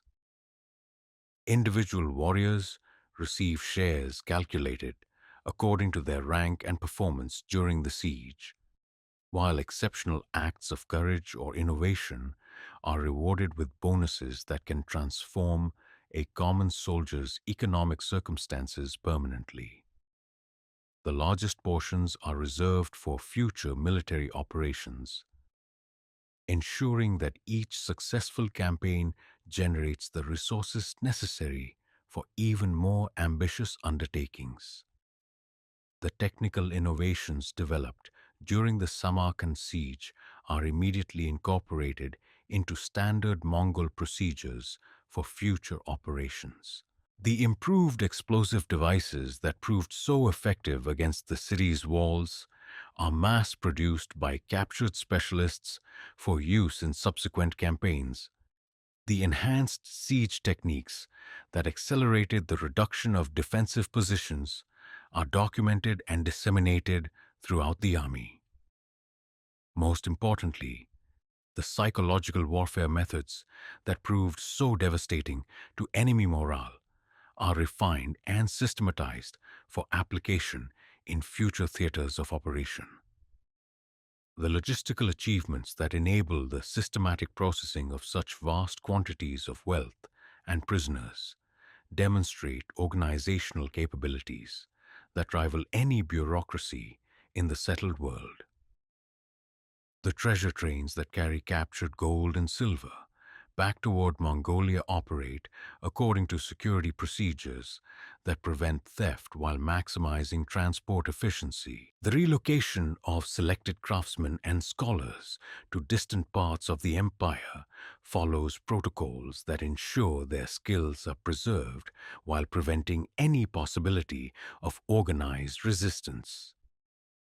The disposal of executed bodies proceeds according to methods that maximize psychological impact while preventing the spread of disease.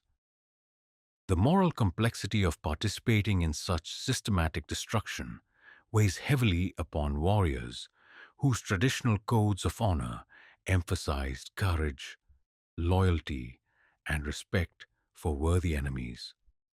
The ancient Mongol principles that governed combat between nomadic tribes provided clear guidelines for honorable behavior.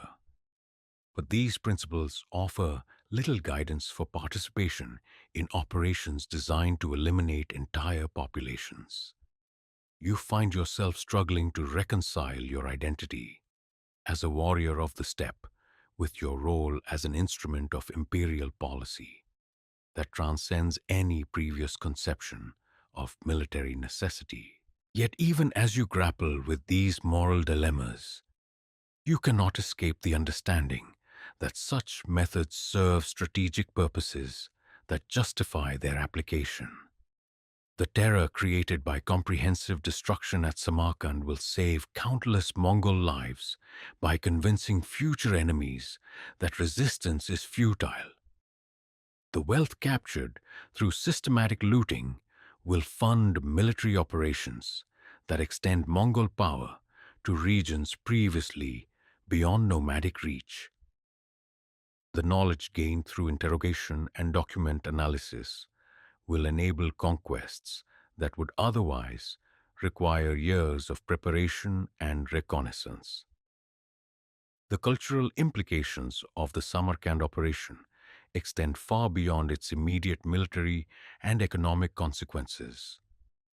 The systematic elimination of Islamic intellectual life in Central Asia represents an attempt to reshape the cultural landscape of entire regions according to Mongol imperial preferences. The destruction of architectural monuments that embodied centuries of Islamic artistic achievement sends a message about the permanence of Mongol dominion that transcends any purely political statement. The deliberate humiliation of religious and intellectual leaders demonstrates that no tradition, regardless of its antiquity or sacred significance, can claim immunity from imperial authority. As the army prepares to move on from the ruins of Samarkand toward new targets in the continuing campaign of conquest, you carry with you a burden of knowledge that fundamentally alters your understanding of what the Mongol Empire represents. This is not merely an expansion of traditional nomadic raiding, but something qualitatively different. A systematic effort to reshape the world according to principles that transcend any previous conception of imperial authority. The rivers of blood that flow from conquered cities and the mountains of gold that finance continued expansion are merely the visible manifestations of a transformation that encompasses every aspect of human civilization within the expanding sphere of Mongol influence. The grasslands that gave birth to your people and shaped your identity as a warrior remain the spiritual center of the empire. But the empire itself now encompasses territories and peoples that dwarf the steppe in both scale and significance. You have become part of a force that operates according to logics and imperatives that extend far beyond anything that traditional nomadic society could have conceived, yet which remain true to the essential Mongol understanding that strength creates its own justification, and that the will of Tengri is revealed through the outcomes of human conflict. The horizon shimmers in the distance like a mirage of freedom and death combined. As your column of Mongol cavalry pursues the remnants of the Khwarezmian army across terrain that seems to stretch beyond the boundaries of the world itself. For 3 months now, you have lived more in the saddle than on solid ground. Your body molded to the rhythm of your horse's movement until you can barely remember what it feels like to sleep on motionless earth. This is the longest ride of your life, and perhaps of any warrior in history. A pursuit that will carry Mongol forces across distances that challenge the very conception of what mounted armies can achieve. The enemy you pursue is no longer an organized military force, but a scattered collection of survivors desperate to escape the systematic destruction that has consumed their empire. Yet Genghis Khan's strategic vision demands that even these fragments be eliminated, not merely for military necessity, but to demonstrate that no enemy of the Mongol Empire can find safety anywhere beneath the eternal blue sky. The pursuit that began as a tactical follow-up to battlefield victory has evolved into something approaching a sacred mission, the physical manifestation of imperial will extended across continents. Your horse beneath you is not the same mount that carried you into the first battles of this campaign. That faithful companion fell during the siege of Merv, struck down by a crossbow bolt that pierced her neck as you galloped through a hail of defensive fire. The animal that bears you now is your fourth of the campaign, selected from captured Khwarezmian stock and gradually adapted to Mongol requirements through patient training and the development of mutual trust. The ability to establish such partnerships quickly with unfamiliar mounts represents one of the essential skills that enables Mongol operational mobility. The remuda that accompanies your column, the herd of spare horses that enables each warrior to change mounts multiple times per day, has itself become an achievement in logistics that borders on the miraculous. Managing several thousand horses across terrain that ranges from desert wasteland to mountain passes requires expertise in veterinary care, pasture management, and route planning that pushes nomadic knowledge to its absolute limits. The fact that the herd remains healthy and effective after months of continuous movement testifies to capabilities that no sedentary army could hope to match. The supplies that sustain your column during this epic pursuit come primarily from the land itself, supplemented by the systematic foraging techniques that your people have perfected over generations of nomadic existence. Mare's milk, fermented into the mildly alcoholic arag that provides both nutrition and hydration, forms the foundation of your diet.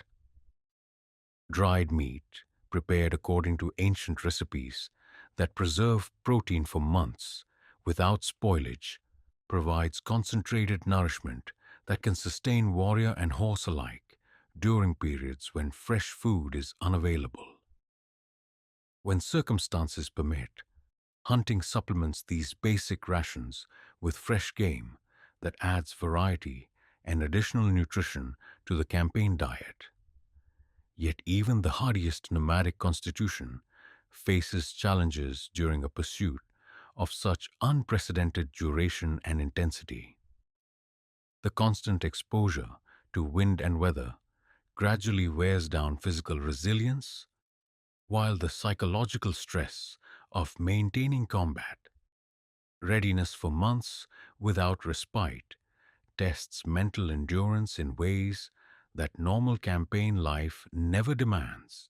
You have watched strong warriors break down completely under these pressures, requiring evacuation to rear areas where they can recover their psychological balance before returning to active duty.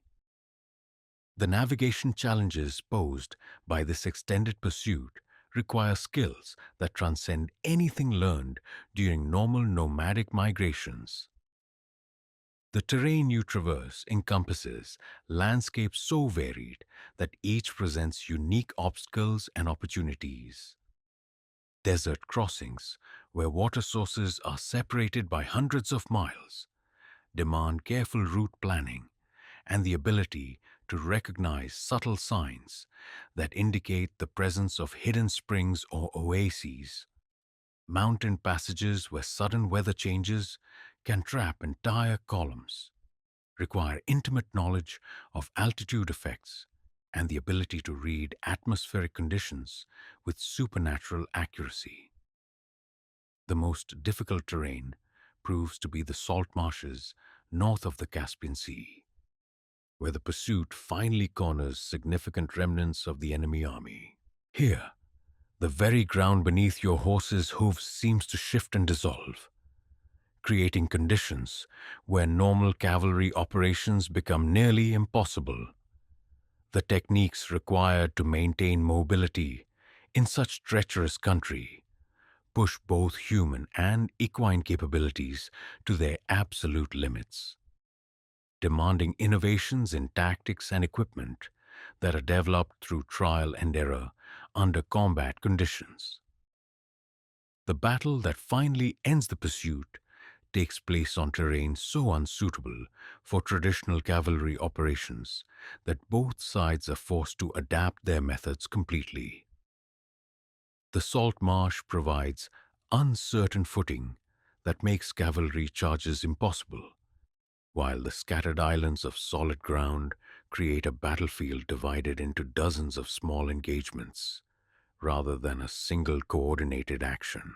Victory comes not through the application of overwhelming force, but through the systematic reduction of enemy positions using techniques improvised on the spot by warriors whose adaptability has been tested beyond any reasonable limit. The intelligence gathered during this extended pursuit provides invaluable information about regions and peoples that may become future objects of Mongol attention. The routes explored during the chase reveal passageways that could enable future military operations in previously inaccessible territories. The interactions with local populations provide insights into political and economic conditions that shape the strategic landscape of potential invasion targets. Most importantly, the demonstration of Mongol capability to sustain effective military operations across such vast distances sends a message to distant enemies that geography alone cannot provide security against imperial expansion. The psychological impact of the longest ride extends far beyond its immediate military consequences. Enemy populations throughout the known world receive proof that Mongol armies possess capabilities that transcend any previous conception of what mounted forces can achieve. The news that Mongol cavalry has pursued and destroyed enemy forces across distances that would challenge modern mechanized units creates a legend of invincibility that proves as valuable as any weapon in the imperial arsenal. Future enemies will face not just the reality of Mongol military capabilities, but the psychological burden of confronting forces that seem to possess supernatural powers of endurance and mobility. Your own transformation during this epic pursuit encompasses both physical and mental adaptations that permanently alter your capabilities as a warrior. The physical conditioning that enables you to function effectively after months of nearly continuous mounted operations creates levels of endurance that few human beings in history have achieved. The mental resilience developed through sustained exposure to combat stress and physical hardship forges psychological strength that will serve you throughout the remainder of your military career. The technical innovations developed during the pursuit are immediately incorporated into standard Mongol operational procedures. The improved methods for managing horse herds during extended operations enable future campaigns to sustain mobility for unprecedented periods. The enhanced foraging techniques that supplemented normal supply procedures provide backup capabilities that increase operational flexibility. Most importantly, the route finding and navigation skills developed during the chase create knowledge that will enable future armies to operate effectively in previously inaccessible territories. The equipment modifications that prove necessary during the longest ride reflect the adaptive capabilities that enable Mongol military success. Saddles are reinforced and modified to provide better support during extended riding periods. Weapons are adjusted to function more effectively under the extreme conditions encountered during the pursuit. Most importantly, horse care equipment is refined to enable better maintenance of mount health during operations that push both human and animal endurance beyond normal limits. The medical knowledge gained during the pursuit advances Mongol understanding of the physical and psychological stresses associated with extended military operations. The treatment techniques developed for dealing with exhaustion, exposure, and combat injuries under field conditions enhance the Army's ability to maintain effective strength during prolonged campaigns. The identification of warning signs that indicate when warriors are approaching the limits of their endurance enables commanders to manage human resources more effectively during future operations.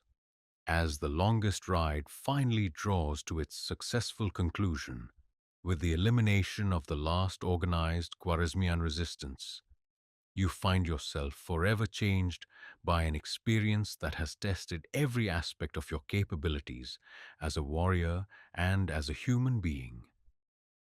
The distances you have traveled, the challenges you have overcome, the enemies you have defeated, all combine to create a sense of achievement that transcends anything that traditional nomadic warfare could have provided.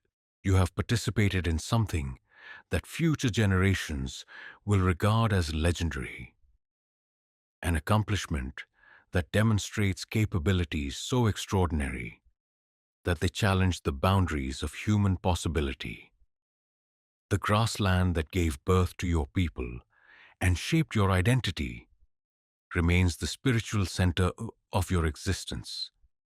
But you now understand that Mongol destiny extends far beyond those familiar horizons.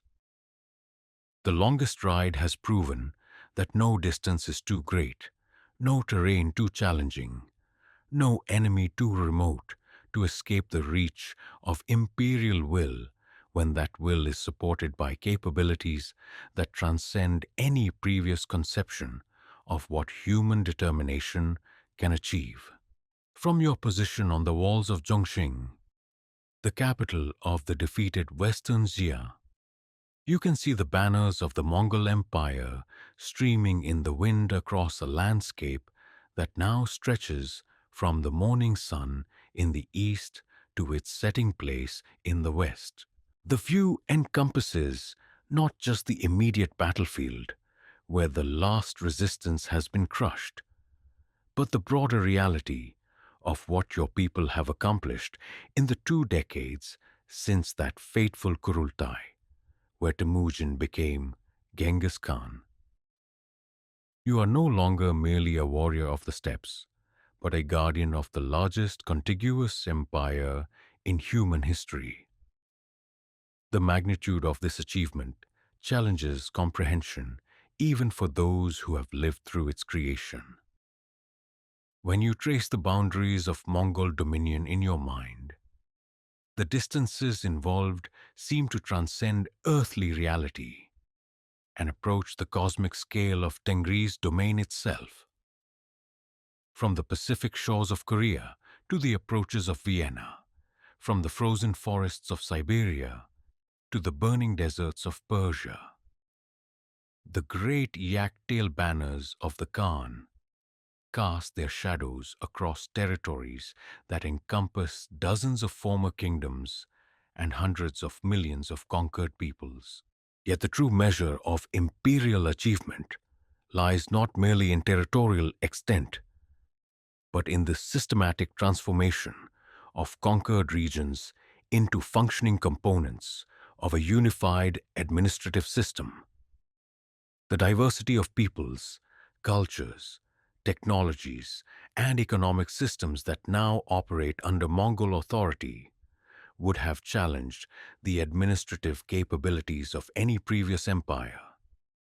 Yet the organizational innovations developed through decades of expansion have created governmental structures that manage this complexity with unprecedented efficiency. Your own role in this vast imperial machine has evolved far beyond anything you could have imagined during your youth on the steppes.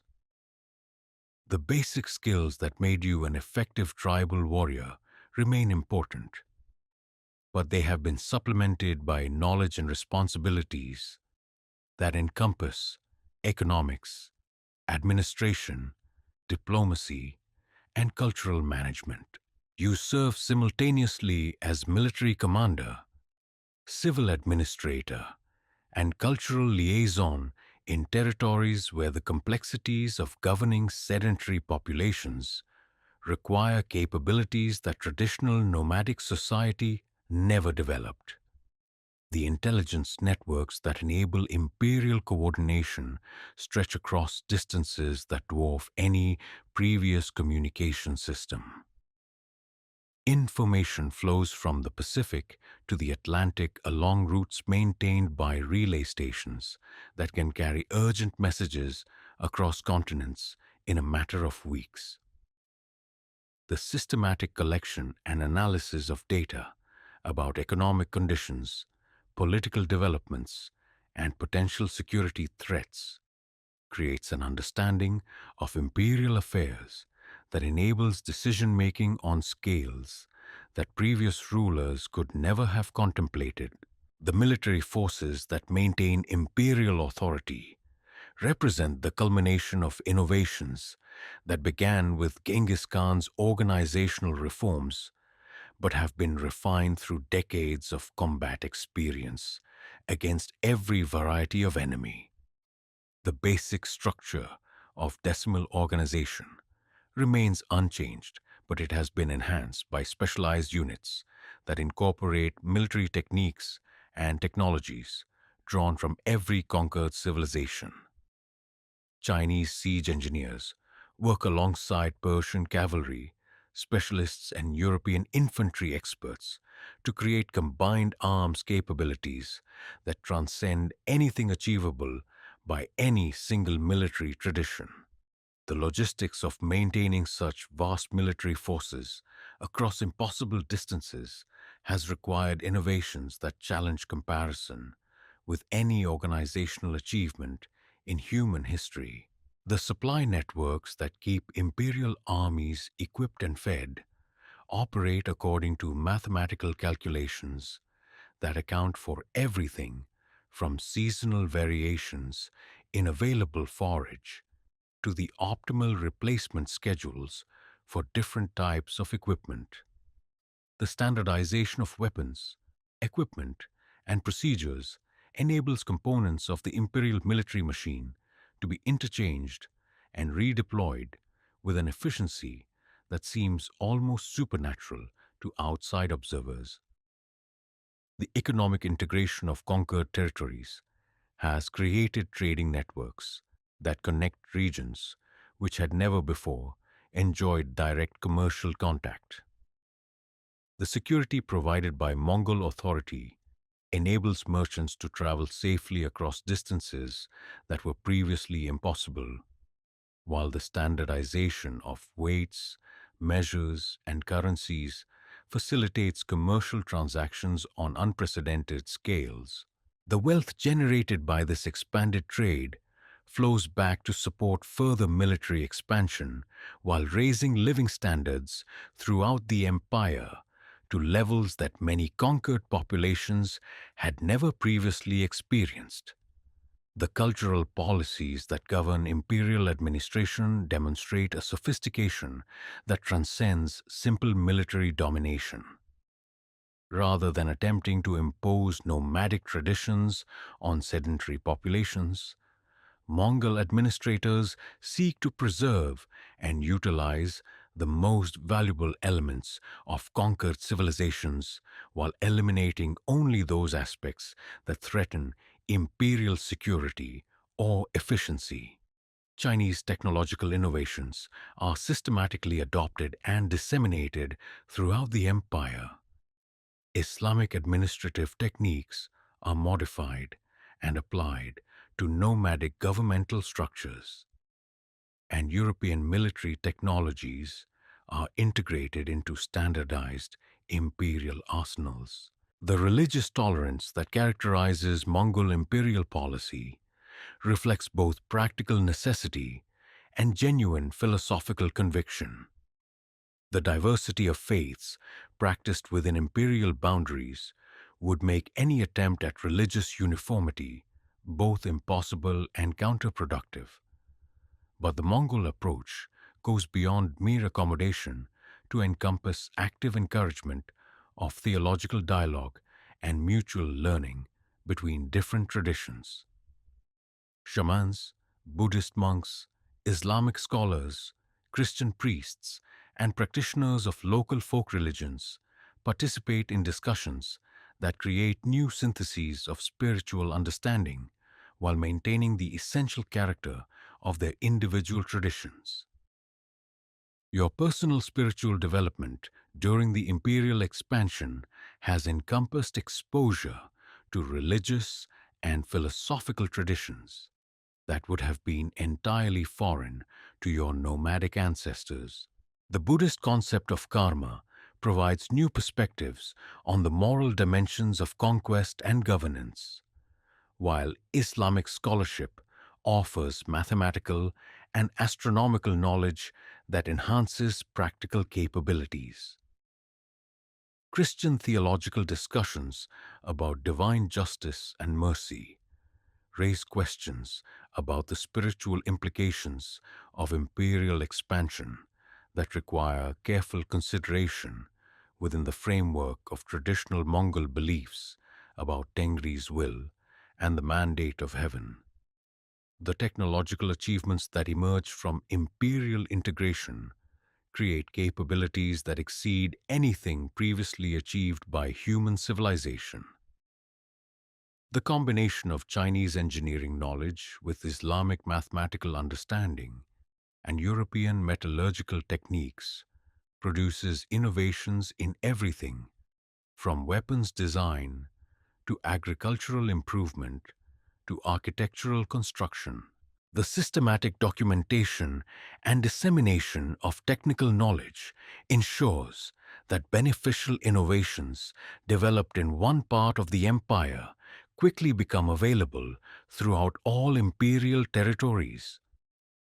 The legal systems that govern imperial administration represent successful attempts to create unified codes of law that can operate effectively across territories encompassing radically different cultural traditions.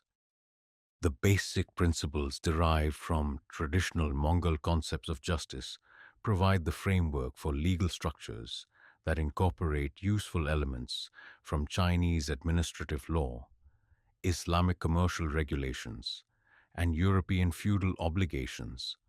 The result is a legal synthesis that maintains essential imperial unity while allowing sufficient flexibility to accommodate local customs and conditions. The historical consciousness that develops among imperial administrators and military commanders encompasses an understanding that you are participants in events that will be remembered and studied for as long as human civilization endures. The systematic documentation of imperial expansion, the preservation of records detailing administrative innovations, and the creation of historical narratives that explain imperial achievements to future generations all reflect awareness that the Mongol Empire represents something unprecedented in human experience, an achievement that transcends the normal boundaries of political and military accomplishment. Yet, even as you stand at the pinnacle of imperial success, surrounded by evidence of achievements that dwarf anything in previous history, you remain fundamentally shaped by the values and perspectives that define Mongol identity. The grasslands that gave birth to your people continue to serve as the spiritual and cultural center of the empire, while the warrior traditions that enabled imperial expansion remain the foundation of personal and collective identity. The transformation from nomadic confederation to universal empire has enhanced rather than replaced the essential characteristics that made Mongol success possible. The responsibilities that accompany imperial mastery weigh heavily upon shoulders that were shaped by the simple demands of nomadic survival. The decisions you must make affect the lives and deaths of millions of people across continents, while the policies you implement shape the development of entire civilizations for generations to come. The burden of such responsibility requires a moral seriousness and intellectual sophistication that transcend anything demanded by traditional tribal leadership, yet which must remain rooted in the essential Mongol understanding of honor, courage, and loyalty to the collective good. As you look out across the landscape of a world that now acknowledges Mongol supremacy, you feel the satisfaction that comes from participation in the greatest military and political achievement in human history. The banners that stream in the wind carry not just the symbols of imperial authority, but the accumulated dreams and aspirations of countless warriors who sacrificed everything to create something larger than any individual ambition. You are indeed masters of the world, but mastery of such magnitude carries obligations that will taste every aspect of your character and capabilities for as long as the empire endures. The Great Ger, where you now hold court, bears little resemblance to the simple felt dwelling of your nomadic youth, though its circular form still honors the ancient traditions of the steppes. Silk hangings from Chinese workshops cover the walls, Persian carpets warm the floors, and the finest craftsmen from a dozen conquered kingdoms have contributed their skills to create furnishings that reflect the wealth and power of universal empire. Yet as you sit in the Khan's seat, receiving reports from administrators whose territories encompass former kingdoms, you feel the weight of responsibilities that no amount of luxury can diminish. The transformation from warrior to ruler has required adaptations that challenge the very foundations of your identity. The skills that made you effective in combat, quick decision-making, immediate response to changing conditions, reliance on instinct and experience, must now be balanced against the measured deliberation that effective governance requires. The problems that cross your desk each day involve not the straightforward challenges of military tactics, but the complex interactions of economics, diplomacy, cultural management, and long-term strategic planning that determine the stability and prosperity of entire civilizations. The morning's reports typify the range of issues that demand imperial attention. A rebellion in distant Khorasan requires careful analysis to determine whether military intervention is necessary or whether economic pressure and diplomatic negotiation might achieve the desired result more efficiently. The integration of newly conquered Hungarian territories raises questions about administrative structures that can accommodate European feudal traditions within the broader framework of Mongol governance. The management of trade routes between China and Persia involves technical decisions about taxation, currency exchange, and infrastructure maintenance that affect the prosperity of millions of merchants and craftsmen. Each decision carries consequences that extend far beyond its immediate context.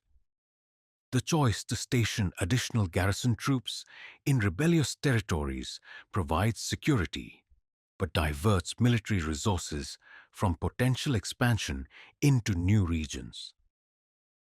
The implementation of new taxation systems increases imperial revenues but risks alienating populations whose cooperation is essential for long-term stability. The appointment of administrators with local knowledge enhances governmental efficiency, but creates opportunities for corruption or disloyalty that threaten imperial unity. The advisors who surround your throne represent the cosmopolitan character that the empire has developed through decades of expansion and integration. Chinese scholars bring centuries of administrative experience and sophisticated understanding of economic management. Persian officials contribute knowledge of diplomatic protocol and commercial regulation developed through generations of international trade. Islamic jurists offer expertise in legal theory and religious law that enables effective governance of diverse populations.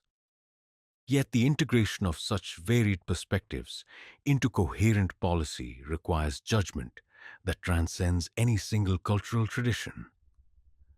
The palace complex that houses imperial administration has grown into a city within a city, encompassing not just governmental offices, but workshops, libraries, schools, and residential quarters for the thousands of officials, scholars, craftsmen, and guards required to manage universal empire. The daily routine of administration involves coordination between departments that handle everything from military logistics to agricultural policy to diplomatic correspondence with kingdoms that remain beyond imperial boundaries. The organizational skills required to manage such complexity would challenge any modern bureaucracy, yet must be accomplished using communication and transportation technologies that limit coordination to the speed of mounted messengers. The intelligence networks that inform imperial decision-making gather information from territories so vast that a complete circuit requires months of travel. Reports from Korea detail developments in Japanese politics that may affect future expansion plans. Correspondence from Vienna describes the military preparations of European kingdoms that may become future targets of Mongol attention. Intelligence from India analyzes the political fragmentation that creates opportunities for intervention in the subcontinent. The systematic collection and analysis of such information requires capabilities that transcend anything achieved by previous empires, yet provides the knowledge essential for informed strategic planning. The moral complexities of imperial governance weigh heavily upon a conscience shaped by the straightforward ethics of nomadic society. The decisions required to maintain imperial stability sometimes demand actions that conflict with traditional Mongol values of honor and loyalty. The suppression of rebellions may require harsh measures against populations whose resistance stems from legitimate grievances about imperial policies. The management of succession disputes within subject kingdoms may require support for candidates whose moral character is questionable but whose loyalty to imperial authority is unquestionable. The allocation of resources between military expansion and civilian improvement may require choices that sacrifice immediate welfare for long-term security. The succession question that looms over every aspect of imperial administration adds urgency to decisions that affect the long-term structure of the empire. The traditional Mongol practice of dividing inheritance among all male heirs creates obvious problems when applied to territories encompassing dozens of former kingdoms and hundreds of distinct cultural groups. The alternative of maintaining unified imperial authority requires the development of new traditions that may conflict with ancient nomadic customs while creating opportunities for succession disputes that could fragment the empire. The weight of this decision affects every aspect of current policy, as choices made today will determine whether future generations inherit a unified empire or a collection of competing kingdoms. The cultural policies that govern imperial administration must balance the preservation of useful local traditions against the requirements of imperial unity and control. The systematic documentation of conquered civilizations' achievements ensures that valuable knowledge is not lost through conquest, while the integration of foreign specialists into imperial service preserves capabilities that enhance overall imperial strength.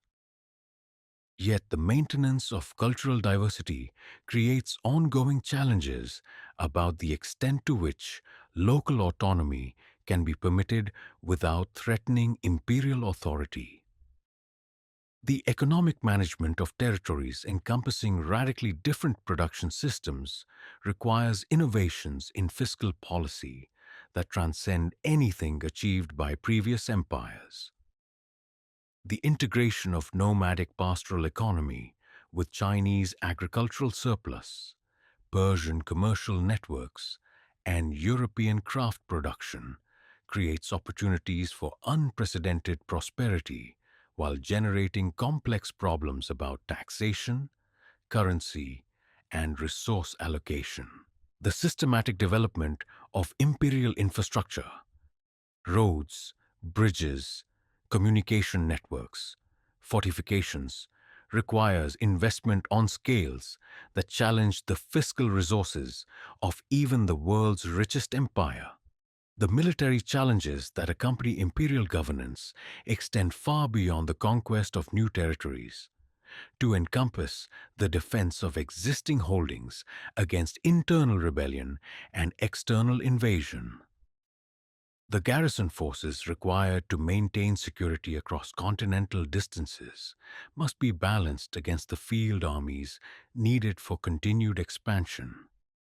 The logistics of maintaining military effectiveness while rotating troops between active service and civil administration creates ongoing challenges about training, equipment, and morale. The integration of auxiliary forces drawn from conquered populations provides manpower while creating potential security risks that require constant monitoring. The personal costs of imperial responsibility affect every aspect of daily life in ways that would be incomprehensible to those who have not borne such burdens. The constant awareness that individual decisions affect the lives and deaths of millions creates psychological pressures that challenge even the strongest minds. The isolation that comes from occupying a position that no one else can fully understand generates loneliness that no amount of luxury or ceremony can alleviate. The knowledge that every friendship, every alliance, every relationship is affected by considerations of imperial policy makes genuine human connection increasingly difficult to achieve. The physical demands of imperial administration, while different from the hardships of campaign life, create their own forms of exhaustion and stress. The long hours required to review reports, conduct meetings, and make decisions leave little time for the physical activities that maintained health and vigor during military campaigns. The sedentary nature of administrative work conflicts with the nomadic lifestyle that shaped your physical development and psychological well-being. The rich foods and comfortable living conditions that accompany imperial status create health problems that were unknown during the simpler existence of steppe warfare. Yet, despite these burdens and challenges, the satisfaction of imperial achievement provides compensations that justify the sacrifices required. The knowledge that your decisions shape the development of human civilization on unprecedented scales creates a sense of purpose that transcends any personal ambition. The understanding that the empire you help govern represents the culmination of centuries of nomadic dreams and aspirations connects your individual efforts to the collective destiny of your people. The recognition that future generations will judge your stewardship of universal empire according to standards that transcend any previous historical precedent inspires levels of dedication and care that match the magnitude of the responsibility. The weight of the crown proves to be both lighter and heavier than you had anticipated during your youth as a simple warrior of the steppes. Lighter because the sophisticated administrative systems developed through decades of imperial expansion provide mechanisms that distribute the burden of governance across thousands of capable officials and administrators. Heavier because the ultimate responsibility for decisions that affect hundreds of millions of people cannot be delegated or shared, regardless of how efficient the supporting bureaucracy becomes. The crown that symbolizes universal empire represents not just the pinnacle of human achievement, but the culmination of a burden that tests every aspect of human capability and character. The autumn wind carries the scent of endings across the Mongol encampment, as reports arrive that Genghis Khan The man who transformed scattered nomadic tribes into masters of the world lies dying in his tent beside the Ningxia River. You stand with the other great commanders of the empire, watching the shamans conduct the rituals that will ease his passage to the eternal blue sky, and feeling the ground shift beneath your feet as an age draws to its close. The god emperor, who seemed as permanent as the stars themselves, has proven mortal after all. And with his approaching death comes uncertainty that threatens everything your generation has fought to build.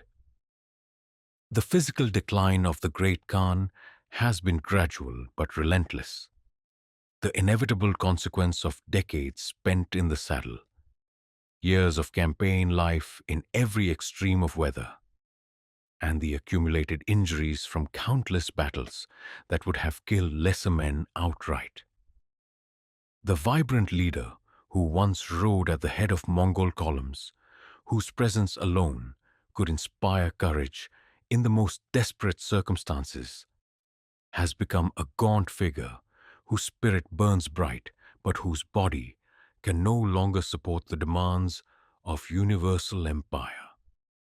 The sight of such weakness in one who embodied invincible strength creates a psychological crisis that extends far beyond concerns about political succession.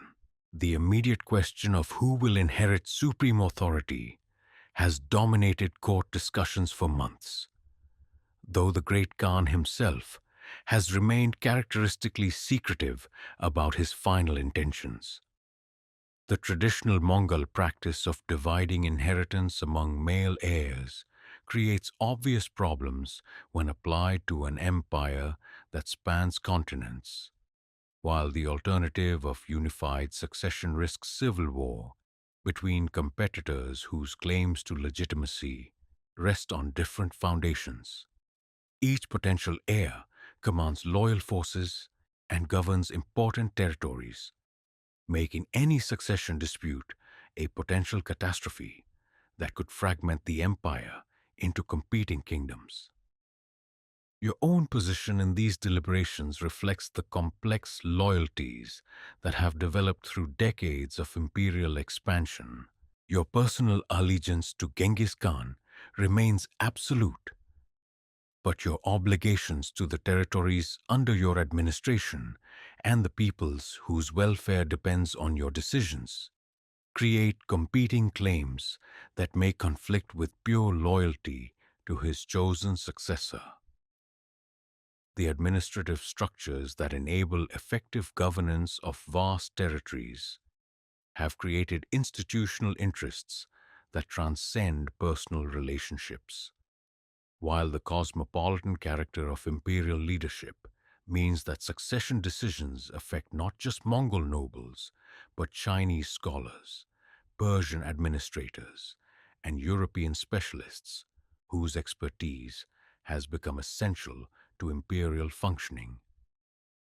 The military implications of succession uncertainty extend far beyond immediate concerns about civil war to encompass the broader question of whether the empire can maintain its aggressive expansion while dealing with internal political challenges. The field armies currently operating in distant theaters, pursuing the remnants of Khwarezmian resistance, consolidating control over newly conquered Chinese territories, preparing for potential campaigns against European kingdoms, all depend on unified command authority and clear strategic direction that political fragmentation would make impossible. The suspension of expansion that succession disputes would require creates opportunities for enemy recovery and reorganization that could threaten territories already under imperial control. The diplomatic consequences of imperial succession affect relationships with kingdoms that remain beyond Mongol boundaries, but whose policies are shaped by calculations about imperial intentions and capabilities. The European monarchs who are currently offering tribute and submission do so because they believe that resistance would bring inevitable destruction. But succession disputes that suggest imperial weakness might encourage coordinated resistance that could reverse years of diplomatic achievement.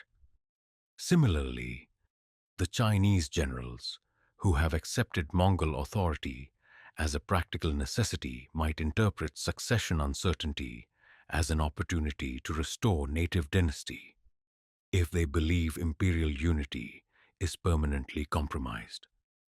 The economic disruption that accompanies political uncertainty threatens trade networks that have become essential to imperial prosperity and population welfare. The merchants who traverse imperial territories carrying goods between distant regions do so under the protection of imperial authority and the guarantee of safe passage that imperial law provides. Succession disputes that fragment political authority or create competing jurisdictions would inevitably disrupt these commercial relationships, reducing imperial revenues while causing hardship for populations whose livelihood depends on long-distance trade. The fiscal consequences of such disruption would affect every aspect of imperial administration, from military funding to infrastructure maintenance to the specialized services that urban populations require. The cultural and religious dimensions of succession create additional complications that transcend purely political considerations. The shamanic traditions that legitimate Mongol authority emphasize divine selection and the mandate of heaven. But these spiritual principles provide limited guidance when applied to succession disputes between candidates who can all claim divine favor and legitimate inheritance rights. The integration of foreign religious traditions into imperial administration has created additional sources of legitimacy and authority that may support different candidates for different reasons, potentially transforming succession disputes into religious conflicts that could divide conquered populations along sectarian lines. The institutional memory that preserves imperial administrative knowledge and governmental expertise faces serious threats from succession uncertainty that could fragment the bureaucratic structures essential to effective governance. The Chinese administrators who manage taxation and commercial regulation, the Persian officials who oversee diplomatic correspondence and international trade, the Islamic scholars who provide legal expertise and judicial services, all represent human resources that took decades to identify, recruit, and train. The loss of such personnel through succession disputes or administrative fragmentation would create governmental crises that could prove more dangerous to imperial stability than any external military threat. Your own reflections on the mortality of the great Khan encompass not just political concerns, but deeper questions about the meaning and permanence of human achievement. The empire that seemed to represent the ultimate expression of human will and divine purpose now appears vulnerable to the same forces of time and change that have destroyed every previous human creation. The warrior who transformed the world through pure force of character and strategic vision proves subject to the same biological limitations that constrain all mortal beings, raising profound questions about whether any human achievement can claim permanence in a universe governed by constant change. The lessons learned through decades of imperial expansion provide some guidance for navigating the challenges that accompany succession uncertainty. but they also reveal the limitations of human foresight when confronted with unprecedented historical circumstances. The administrative systems that enable governance of vast territories were designed to function under unified command authority, not to manage the complex negotiations and compromises that succession disputes would require. The military organization that made imperial conquest possible was optimized for aggressive expansion under clear strategic direction, not for the defensive operations and internal security missions that political fragmentation would necessitate. The personal impact of witnessing the decline and approaching death of the great Khan affects every warrior who served under his direct command in ways that transcend rational analysis of political implications. This man represented not just supreme authority, but the embodiment of Mongol destiny, the living proof that nomadic peoples could reshape the world according to their will. His mortality forces confrontation with the reality that all human achievements, regardless of their apparent magnitude, remain subject to the inexorable passage of time and the biological limitations that constrain mortal existence.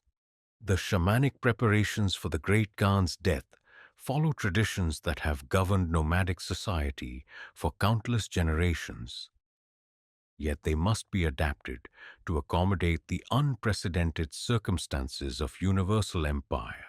The rituals that ease the passage between life and death, the ceremonies that honor accumulated achievements, the spiritual preparations that ensure favorable reception in the realm of ancestors, all require modification to reflect the cosmic scope of imperial accomplishment while maintaining their essential character as expressions of nomadic spiritual understanding.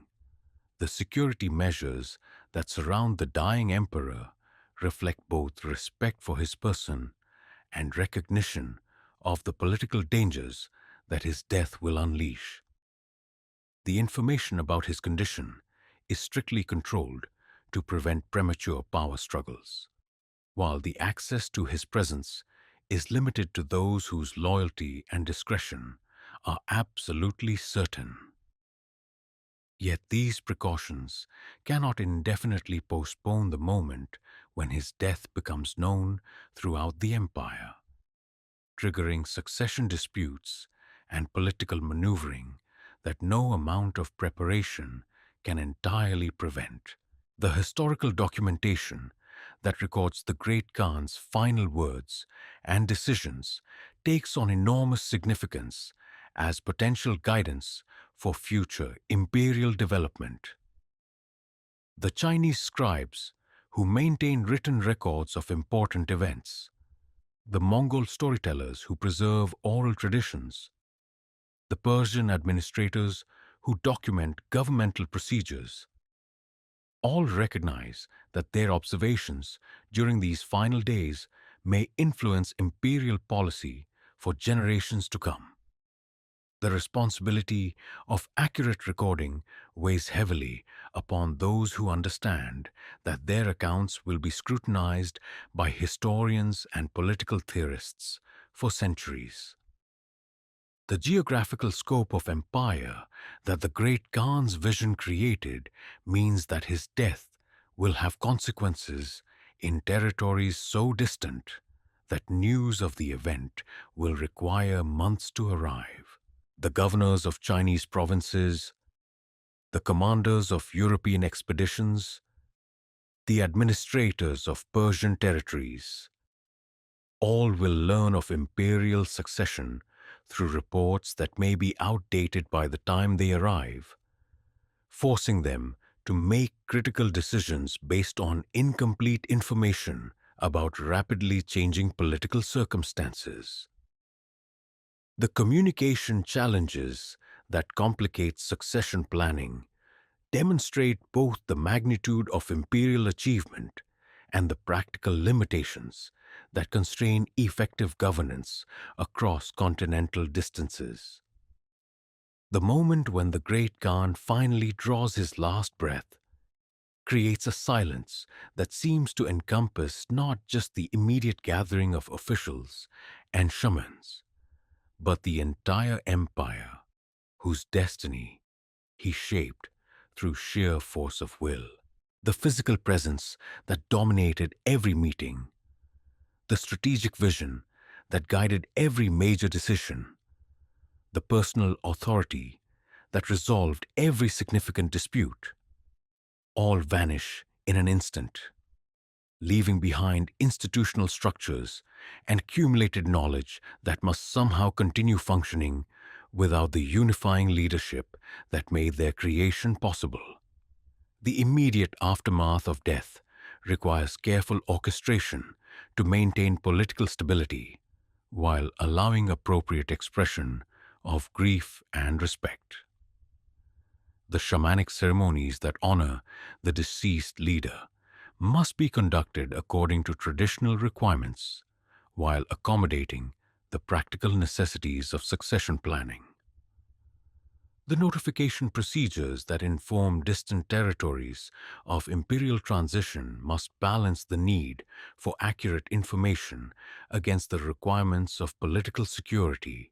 The military dispositions that ensure continued imperial authority must be adjusted to reflect new command relationships without creating opportunities for rebellion or external attack.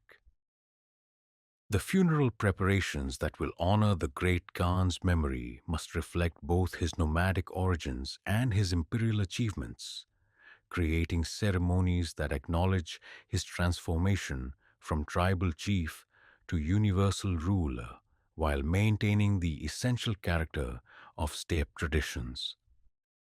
The selection of burial site, the design of funerary monuments, the organization of commemorative rituals, all require decisions that balance practical considerations against symbolic requirements while establishing precedents that will govern imperial succession for generations to come. As you participate in the vigil that marks the great Khan's final hours, you reflect on the extraordinary transformation that your own life has undergone through service in his armies and administration. The simple warrior who once knew only the familiar rhythms of nomadic existence has become a guardian of civilization on scales that encompass the known world, responsible for decisions that affect the welfare of millions while remaining fundamentally shaped by the values and perspectives that define Mongol identity. The death of the leader who made such transformation possible marks not just the end of an era, but the beginning of unprecedented challenges that will test every lesson learned through decades of conquest and governance. The legacy that the great Khan leaves behind encompasses not just territorial conquest, but fundamental changes in human understanding of what organized societies can achieve through systematic application of intelligence, courage, and will. The governmental innovations that enable administration of continental empires, the military techniques that make rapid conquest of distant territories possible, the diplomatic methods that manage relationships between radically different cultures, all represent contributions to human knowledge that will influence political development for centuries to come, regardless of whether the specific institutional structures of the Mongol Empire survive the challenges of succession. When gods grow old and face their mortality, they leave behind both achievements and obligations that challenge their successors to prove worthy of inherited greatness. The empire that stretches from sunrise to sunset represents the culmination of human ambition and organizational capability, but its preservation requires wisdom and dedication that matched the vision and courage of its creator. The weight of that responsibility settles upon your shoulders as the great Khan's breathing grows shallow and irregular, marking the final moments of the age that transformed you from nomadic warrior into guardian of universal empire.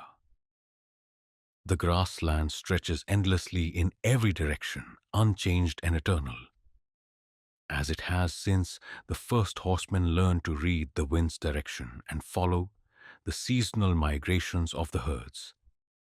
You stand where it all began, on a rise overlooking the valley where young Temujin once grazed his family's animals, and the circle of your extraordinary life draws toward its close. The empire that grew from this simple place has reshaped the world beyond recognition. Yet the grass continues to grow, the wind continues to blow, and the eternal blue sky continues to arch over all creation with the same serene indifference it showed to nomadic tribes and universal emperors alike. 60 winters have passed since you first felt the earth tremble beneath approaching hoofbeats and realized that destiny was riding toward you across the steppe. Your body bears the accumulated scars of campaigns that carried Mongol banners from the Pacific Ocean to the Atlantic shores, while your mind holds memories of sights that would have seemed mythical to your nomadic ancestors. The Great Wall of China, reduced to rubble by Mongol siege engines, the gardens of Samarkand watered with blood, the spires of Kiev burning against the winter sky. You have lived through the greatest military adventure in human history and helped create an empire that dwarfs every previous achievement of organized human will. The transformations you have witnessed extend far beyond mere conquest to encompass fundamental changes in how human societies organize themselves and interact across vast distances. The trade routes that now connect Europe with Asia carry not just silk and spices, but ideas, technologies, and cultural innovations that cross continental boundaries with unprecedented freedom.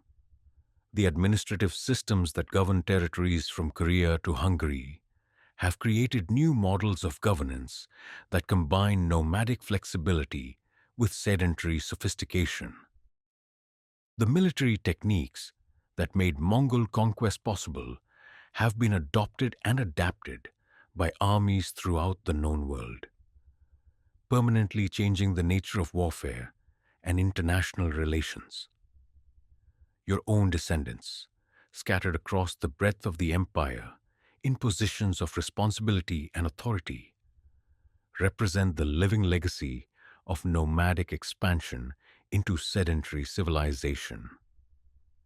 Some serve as governors of Chinese provinces, applying nomadic principles of leadership to the ancient challenges of agricultural administration. Others command garrison forces in European territories, maintaining imperial authority among populations whose cultural traditions bear no resemblance to steppe customs. Still others work as administrators in Persian cities, facilitating trade and commerce across networks that span continents. All carry within them the genetic and cultural inheritance of the grasslands, yet all have adapted to serve the complex requirements of universal empire. The religious and philosophical synthesis that has emerged from imperial expansion creates new forms of spiritual understanding that transcend the boundaries of any single tradition. Shamanic wisdom from the steppes mingles with Buddhist philosophy from Tibet, Islamic scholarship from Persia, and Christian theology from Europe to produce intellectual innovations that enrich human understanding while preserving the essential insights of each contributing tradition. The tolerance and curiosity that characterize Mongol approaches to foreign cultures have created opportunities for dialogue and exchange that generate new knowledge while respecting ancient wisdom. The technological achievements that resulted from imperial integration continue to influence human development in ways that extend far beyond their immediate military applications. The communication systems that enabled coordination across continental distances have established precedents for information networks that future civilizations will expand and refine. The transportation infrastructure that supported Mongol military operations has created trade routes that will remain economically vital for centuries to come. The engineering innovations that made siege warfare devastatingly effective have provided knowledge that will influence architectural and military development throughout the civilized world. Yet perhaps the most profound legacy of the Mongol Empire lies not in its specific achievements, but in its demonstration of what human organization and determination can accomplish when properly directed toward ambitious goals. The transformation of scattered nomadic tribes into the most powerful force in human history proves that traditional limitations on human achievement reflect failures of imagination and will rather than absolute constraints imposed by nature or divine decree. The systematic conquest of territories that seemed permanently beyond nomadic reach demonstrates that geographical barriers, cultural differences, and technological disparities can all be overcome through intelligent application of human resources and capabilities. The historical consciousness that has developed among educated peoples throughout the empire ensures that the lessons of imperial expansion will be preserved and transmitted to future generations, even if specific institutional structures prove impermanent. Chinese scholars document Mongol military innovations with the same systematic attention they devoted to preserving classical learning, while Islamic historians analyze imperial administrative techniques as contributions to political science that transcend their immediate cultural context.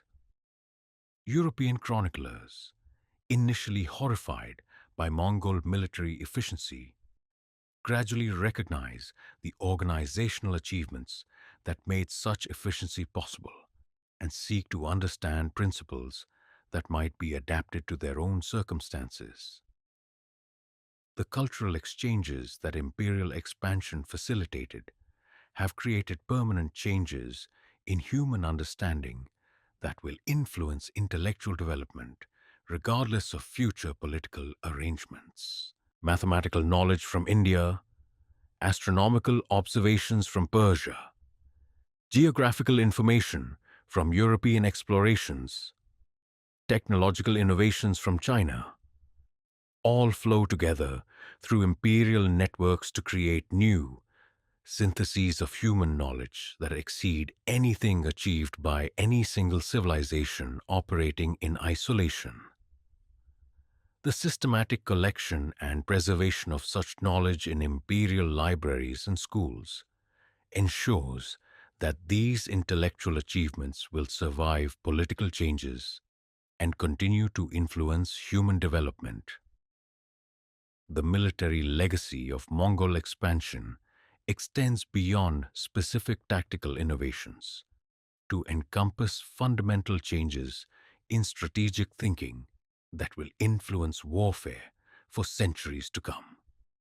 The integration of mobility with firepower, the systematic use of psychological warfare, the coordination of operations across vast distances, all represent contributions to military science that transcend the immediate circumstances of nomadic conquest.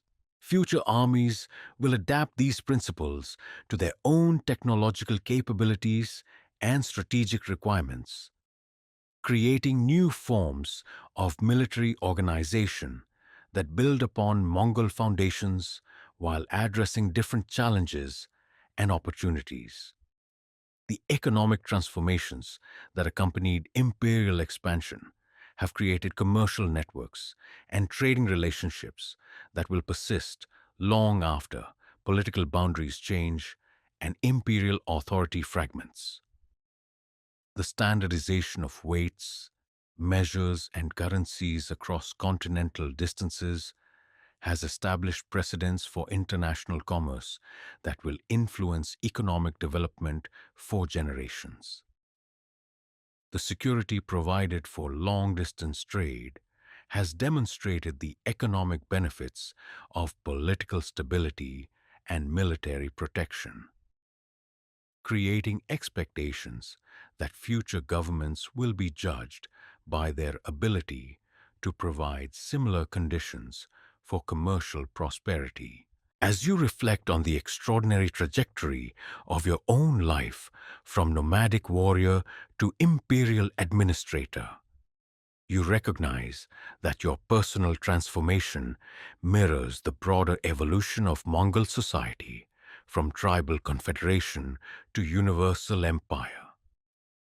The skills that made you effective in small-scale steppe warfare were systematically enhanced and refined to meet the challenges of governing sedentary populations across continental distances.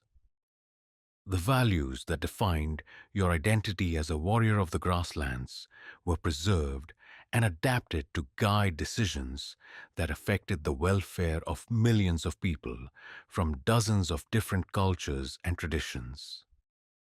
The moral complexity of imperial achievement weighs heavily in these final reflections. As you consider both the unprecedented prosperity that Mongol authority brought to many regions and the terrible destruction that conquest required in others, the cities that submitted peacefully to imperial authority often experienced economic growth and cultural development that exceeded anything in their previous history, while those that chose resistance faced annihilation so complete that their names survive only in the records of imperial chroniclers. The calculation of whether such costs were justified by such benefits involves judgments that transcend any simple moral framework and require consideration of historical consequences that extend far beyond immediate circumstances. The succession arrangements that followed the Great Khan's death have evolved into institutional structures that preserve essential aspects of imperial unity, while acknowledging the practical impossibility of governing continental territories from a single center. The division of empire among his heirs has created separate khanates that maintain family relationships and cultural connections while developing administrative systems adapted to their specific territorial and population characteristics. This evolution from unified empire to federated kingdoms demonstrates the adaptive flexibility that enabled Mongol success while creating new models of political organization that future civilizations will study and imitate. The grassland that gave birth to the greatest military adventure in human history remains fundamentally unchanged by the imperial achievements that originated in its endless horizons. The seasonal rhythms that govern nomadic life continue to shape the existence of herders whose descendants may never learn the full scope of what their ancestors accomplished. The ancient relationship between humans and horses that made Mongol mobility possible continues to define the daily routine of peoples whose political circumstances have been transformed beyond recognition. The eternal blue sky that witnessed the rise of universal empire continues to arch over the steppes with the same serene indifference it showed to scattered tribes centuries ago. Yet the echoes of what began in this place will resonate through human history as long as civilizations remember their past and seek to understand the forces that shape political development. The name of Genghis Khan will inspire awe and terror in equal measure, while the military achievements of his armies will provide case studies for strategic thinkers who seek to understand the relationship between organizational innovation and military success. The governmental techniques developed to administer continental empire will influence political theorists who grapple with the challenges of managing large-scale human societies, while the cultural policies that enabled integration of diverse populations will inform leaders who seek to create unity from diversity. The wind carries the scent of grass and distant mountains across the steppe where your extraordinary journey began. And in that familiar fragrance, you sense the continuity that connects the simple nomadic existence of your youth with the imperial complexities of your maturity. The grassland remembers everything and forgets nothing, preserving in its eternal rhythms the essential truths that enabled a scattered collection of nomadic tribes to reshape the world according to their will. As your own life draws toward its close, you take comfort in the knowledge that these truths will endure long after empires crumble and the specific details of conquest fade into legend. The thunder of hooves that once announced the approach of destiny continues to echo across the centuries, carrying with it the promise that human courage, intelligence, and determination can overcome any obstacle when properly organized and directed toward worthy goals. The grassland that taught these lessons to your ancestors will teach them again to future generations, ensuring that the essential spirit of Mongol achievement will survive whatever changes time and circumstance may bring to the institutional structures of empire. In that continuity lies the true measure of what you and your comrades accomplished during the extraordinary years when nomadic warriors rode from the steppes to become masters of the world.